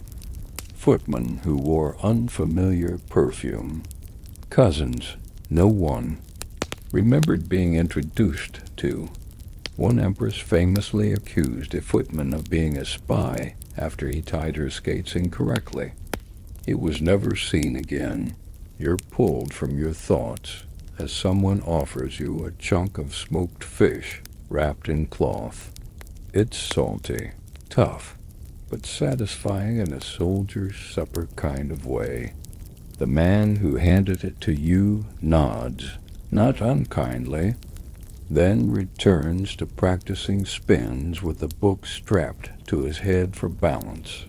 You smile. Espionage meets etiquette. The fires begin to burn lower. The drills taper off. The soldiers gather near a sled filled with wool blankets and boiled eggs. Someone opens a flask. A few stretch their legs. It's the quiet moment before retreat. And in that pause, a strange calm returns. You see them not as warriors or ghosts, but as people in transition. Men shaped by snow, trained in stillness, skating across a season that demands both grace and vigilance. You rise, stretch your legs, and begin to move again. A soldier salutes you, perhaps playfully, perhaps not. You return it, awkwardly. As you skate away, you glance back. The uniforms are already being packed, the fires stamped out, and the man in the embroidered robe, gone again, but for a fleeting second under the watchful eye of a moon that sees more than it tells. You think you catch his silhouette in the trees, watching, waiting, gliding. The fires behind you flicker out like candles in a gust, and the world regains its softness. No more drills. No whispers of spies or the tap-tap of booted scouts slicing across the dark ice. Just wind, snow, and a peculiar humming in the distance. You tilt your head, it's music, but not the dainty strings of a skating quartet or the clink of glasses at an aristocratic tea. No, this is bigger, louder, a full melody echoing across the canal like a dream misplaced. You follow it, heart ticking. Faster, skates slipping into rhythm with the unseen waltz. It grows louder as you round a bend in the river, and then you see it, a stage, a real one. Wooden, raised, glowing with lanterns, and packed with performers skating in formation. You squint. Wait, is that man in a powdered wig? And the one beside him, he's holding a lute while pirouetting? You blink, yes. Welcome to the ice opera. It shouldn't exist. It makes no sense. And yet, there it is, a full-scale theatrical performance taking place entirely on frozen water. Painted scenery hangs from sled poles. Footlights glow softly beneath. Crushed glass lanterns. Skaters swirl in and out of the spotlight in elaborate costumes. Corsets, crinolines, capes that billow like sailcloth. And the singing? Well, they aren't exactly singing, not live anyway. Instead, the real vocalists are stationed safely in an enclosed warm tent, just off the stage, hidden behind velvet curtains, and singing into enormous brass trumpets that funnel sound out toward the crowd. Think of it as 19th century lip-syncing, with a hefty helping of frostbite and flair. One actor skates on stage dramatically, mouth open wide, arms thrown out in theatrical agony. From the trumpet tent, the voice booms. Fate has frozen. My heart like the mighty Neva. The crowd clustered around the edge of the makeshift ice arena, bundled in furs and sipping from tiny porcelain cups, erupts in applause. This is not satire. This is culture. Historians still argue whether these productions were spontaneous entertainment or formally programmed events. What's certain is that wealthy patrons often sponsored entire winter operettas on ice, complete with musicians, costumes, casts, and enough food to feed a battalion of SNOWMEN. The acoustics? Terrible. The risk of slipping? High. The enthusiasm? Unmatched. You edge closer to the crowd. Someone offers you a tiny stool carved from birch and covered with fox fur. You sit spellbound as a duo of lovers glide across the ice arm in arm, one dragging a prop gondola behind them as the soprano's voice crescendos from the tent, like wind through cathedral rafters. The audience reacts appropriately, some dabbing eyes with lace, others fanning themselves despite the cold. A small boy nearby is reenacting the entire scene with a spoon and a piece of frozen sausage. A quirky detail? One production, the tragic ballad of ice and ink, infamously ended when the soprano slipped, took 3 chorus girls down with her. and sent the villain, mid-monologue, skidding directly into the fish buffet. They finished the scene with him standing in a barrel, and everyone pretending it was part of the plot.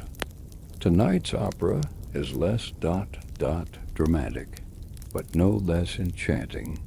You follow the plot loosely. It involves a betrayed duchess, a frozen lake, and a goose named Glasnost, who may or may not be a reincarnated czar.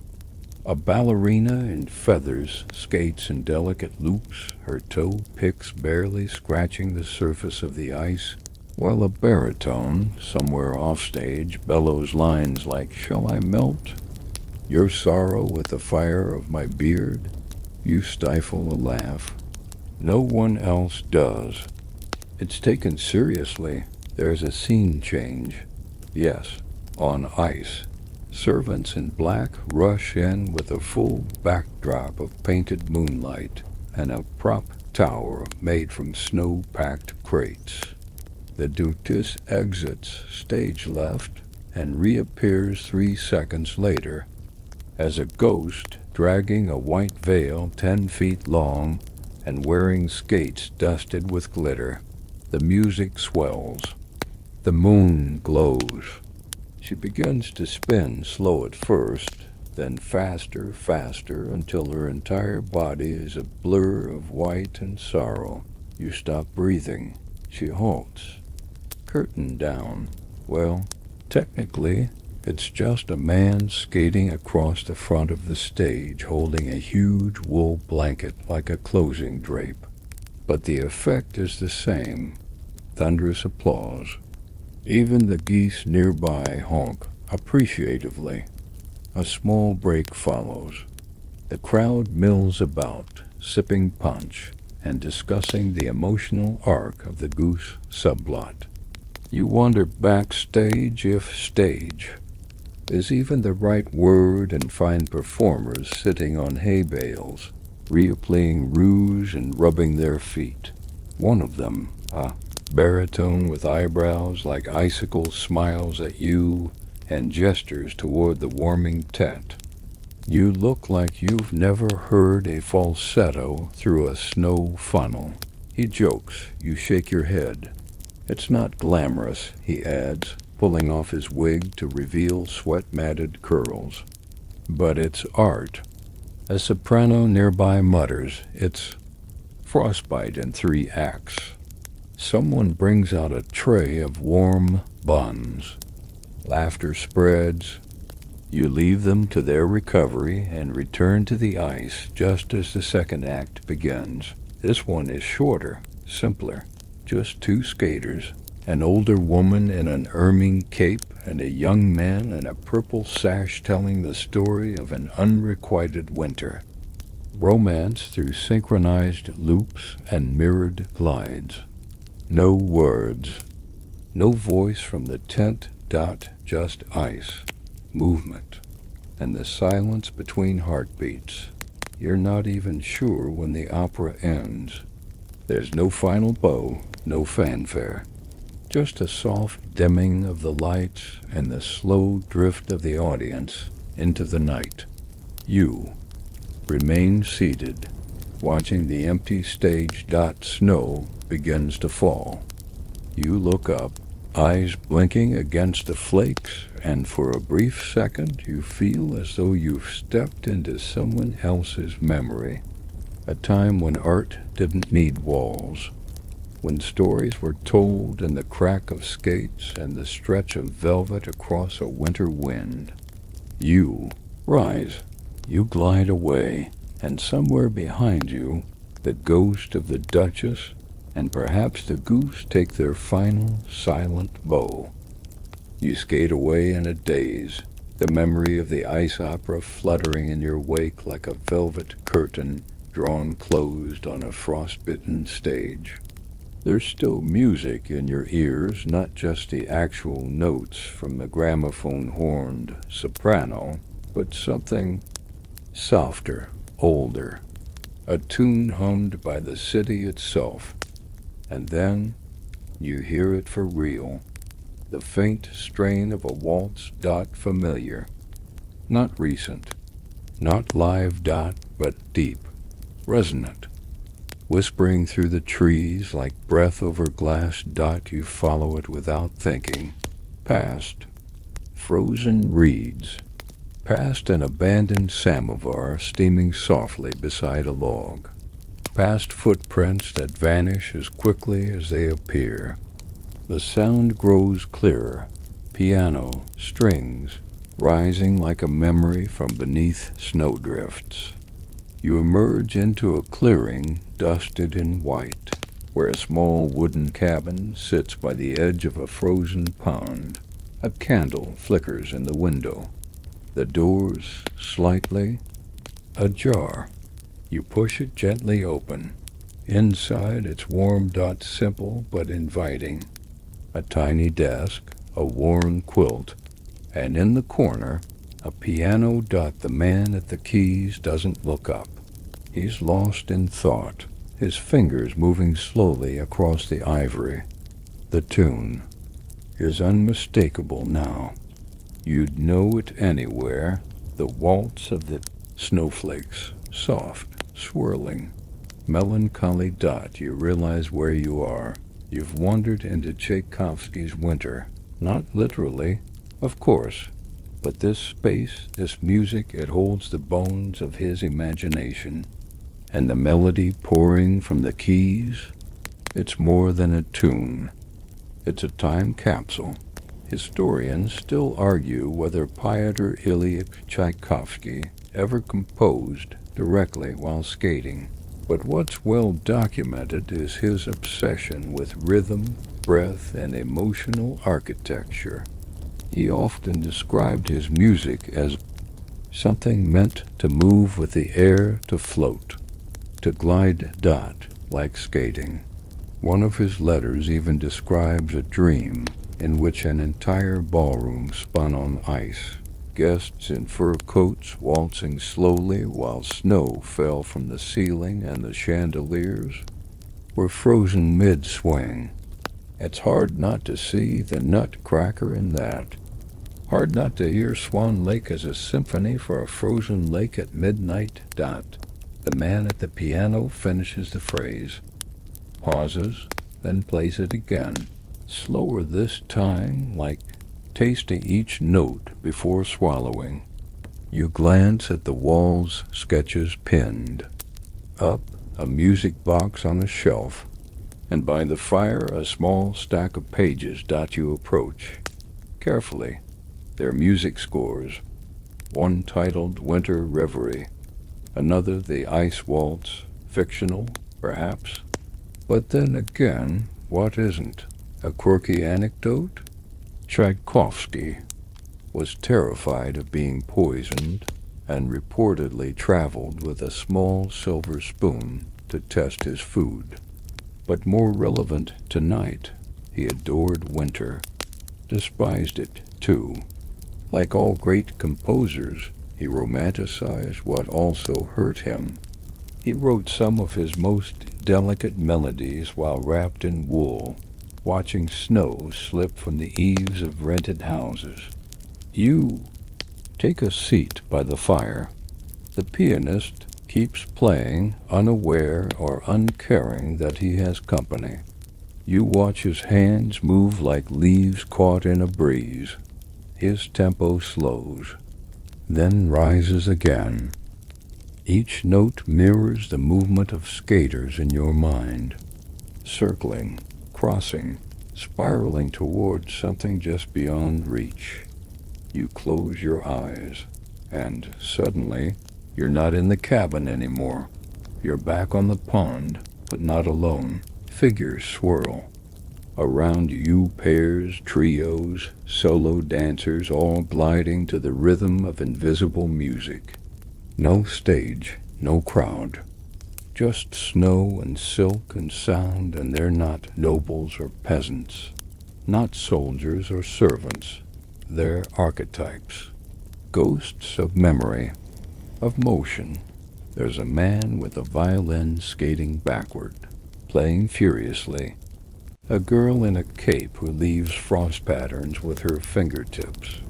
A boy skating in long, sad loops, dropping pages of sheet music behind him like breadcrumbs. You follow. You always follow. Because this isn't just skating anymore.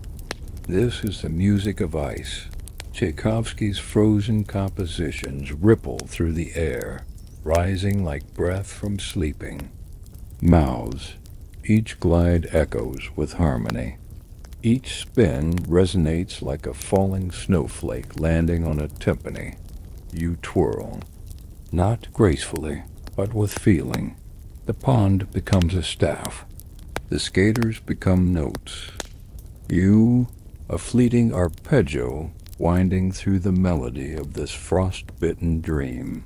And when the music slows again, when the final chord lingers in the pine, trees and melts into the air like a kiss blown to memory, you open your eyes. The cabin. The man dot gone dot just a candle on the piano now. Still burning. Still warm dot you stand, legs stiff from sitting, heart full from dreaming. Outside the snow has deepened, but the path is clear. You step onto the ice again, slower now, each stride in time with the music still echoing in your chest. Tchaikovsky may never have skated in fur pajamas, but he knew what it meant to move through winter with longing, to chase beauty on a surface that might crack beneath you at any moment, to risk the fall for the waltz dot, and tonight you understand that more than ever. You move forward, leaving behind the melody, but carrying the rhythm with you, because here, on this ice, you are the music. You glide forward, the invisible waltz still echoing faintly behind you, like a lullaby you can't quite forget. The landscape grows quieter, again not empty, just restrained, distant. You see fewer skaters now? No more operas. No more teacup, spins or goose drama. Just a few clusters of figures wrapped in darker furs, moving slowly as if the weight of their robes has doubled. Something has shifted, not the season. The spirit dot the fur pajamas are still here, but they're different. Less theatrical, more intentional, the collars higher, the colors darker, the sleeves longer. Everything more precise. Welcome to the later 19th century, where fur pajamas aren't just cozy anymore, they're political. You first notice it in the way people glance at each other. Not openly, not confrontationally, but with that specific, aristocratic brand of quiet evaluation, measured, as if a single misplaced trim of ermine could spark a whispered war. And in some cases it could. You pause beside a small gathering near a frozen reflecting pool. 4 women stand in a neat arc, all wearing fur-trimmed robes in subtly different shades. One sports a fox-lined wrap and speaks a little too loudly. Another, in a humbler rabbit-trimmed gown, glances down at her gloves with feigned indifference. A man nearby mutters, "Ah, yes, fox."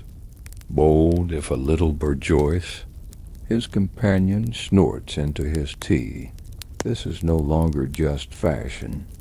It's symbolism. In the 1860s and beyond, as Russian society lurched toward revolution, the language of clothing began to fracture along ideological lines. Fur, once a universal sign of comfort and wealth, became a signifier of allegiance. Ermine, traditionalist, imperialist, loyal to the old court and its gilded teacup dreams. Sable, wealth, but with a whisper of rebellion smuggled through trade, not state-allocated. A wink and a challenge. Rabbit.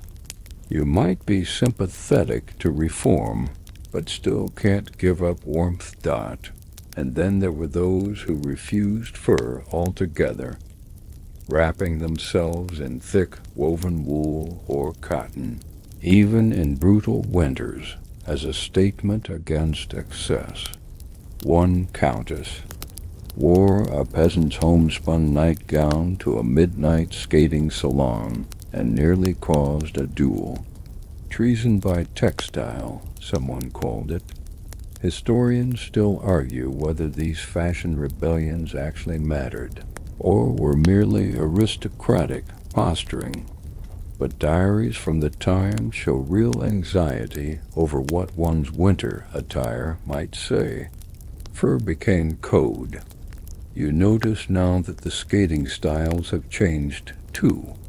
Less performance, more poise, as if everyone is gliding beneath the gaze of an invisible. Censor. One nobleman, wrapped in a robe so plain it almost disappears into the snow, passes you with barely a nod.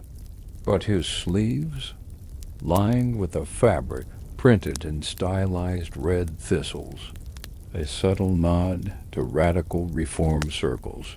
Quirky moment. For a brief window in the 1870s, mink cuffs became a symbol of conservative discontent. Yes, mink cuffs. Newspapers mocked them. Playwrights referenced them.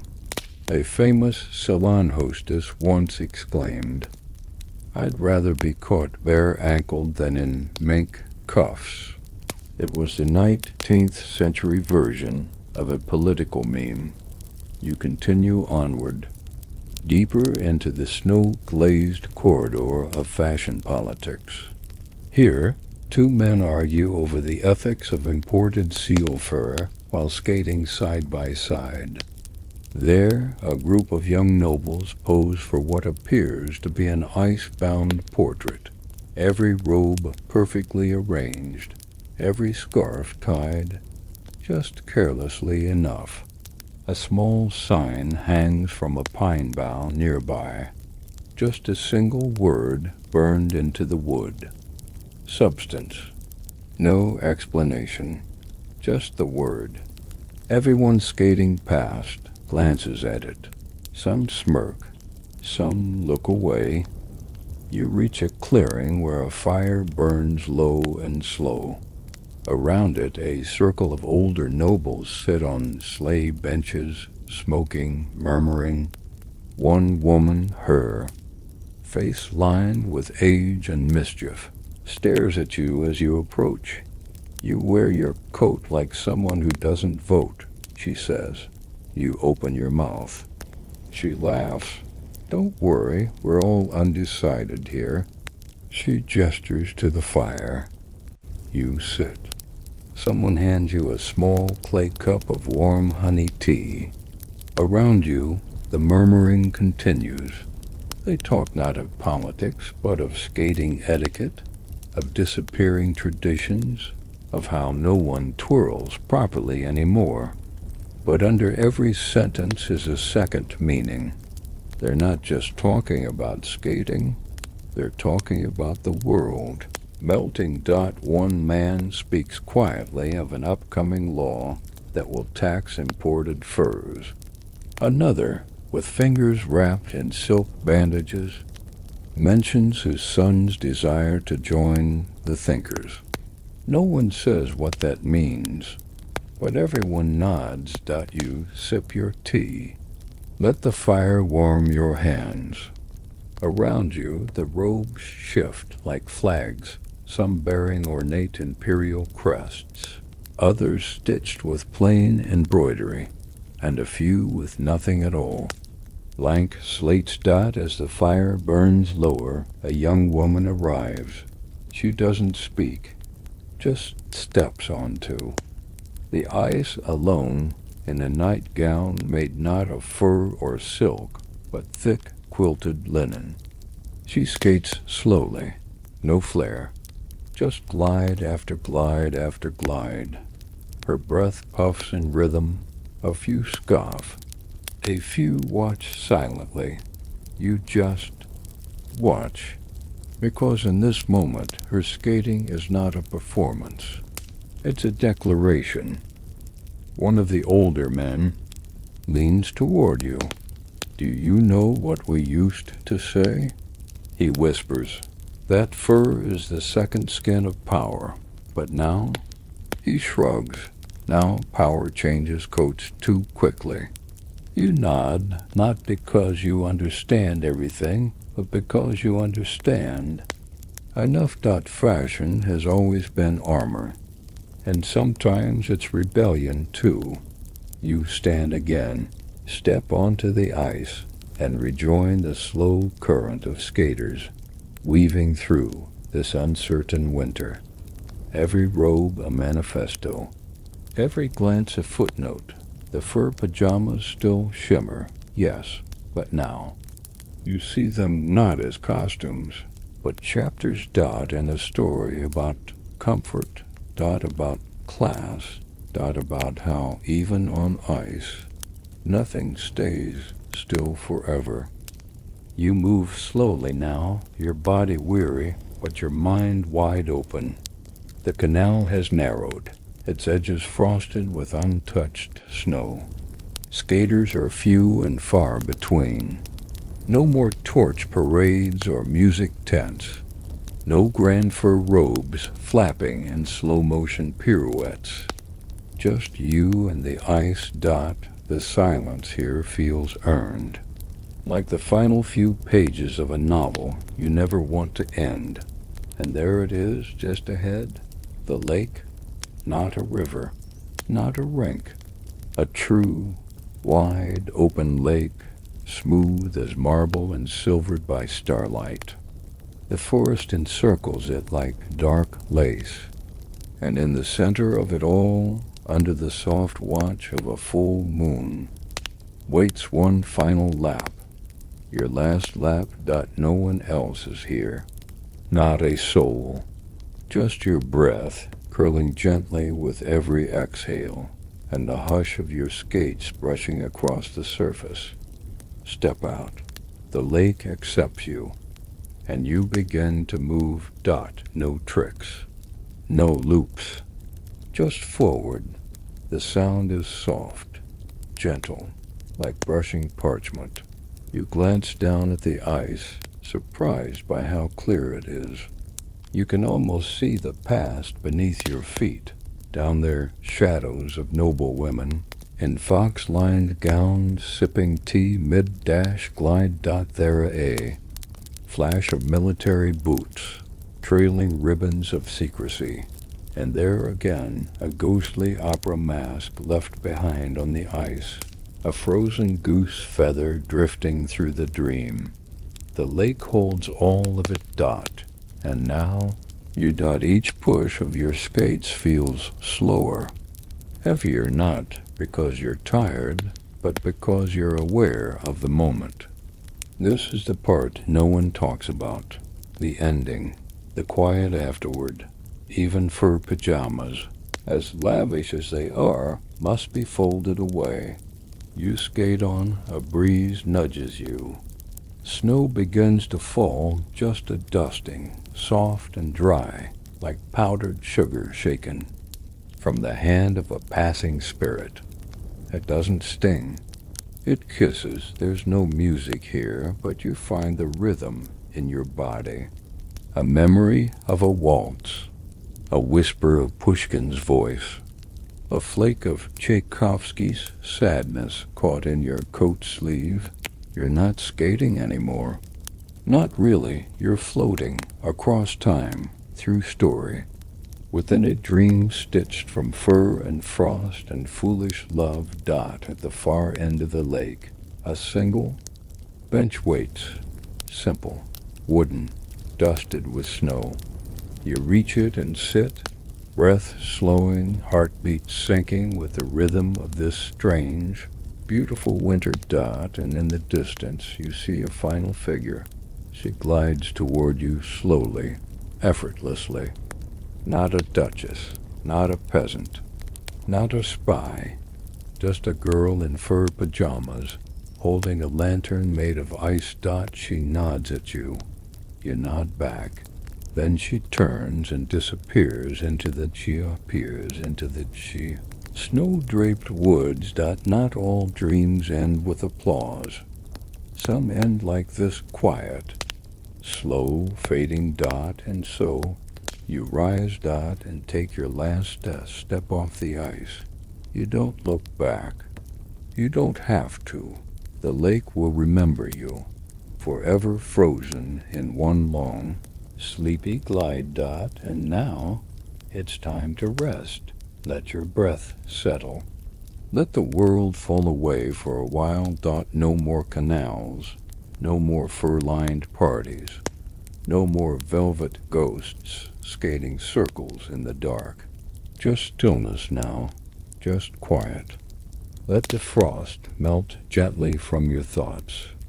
You've journeyed far tonight, gliding through a place where bedtime and ballroom met on a frozen river, where fur pajamas weren't just sleepwear but statements, where tea was sipped mid-spin, secrets were whispered beneath snow-covered pines, and even the ice had something to say, and you were there.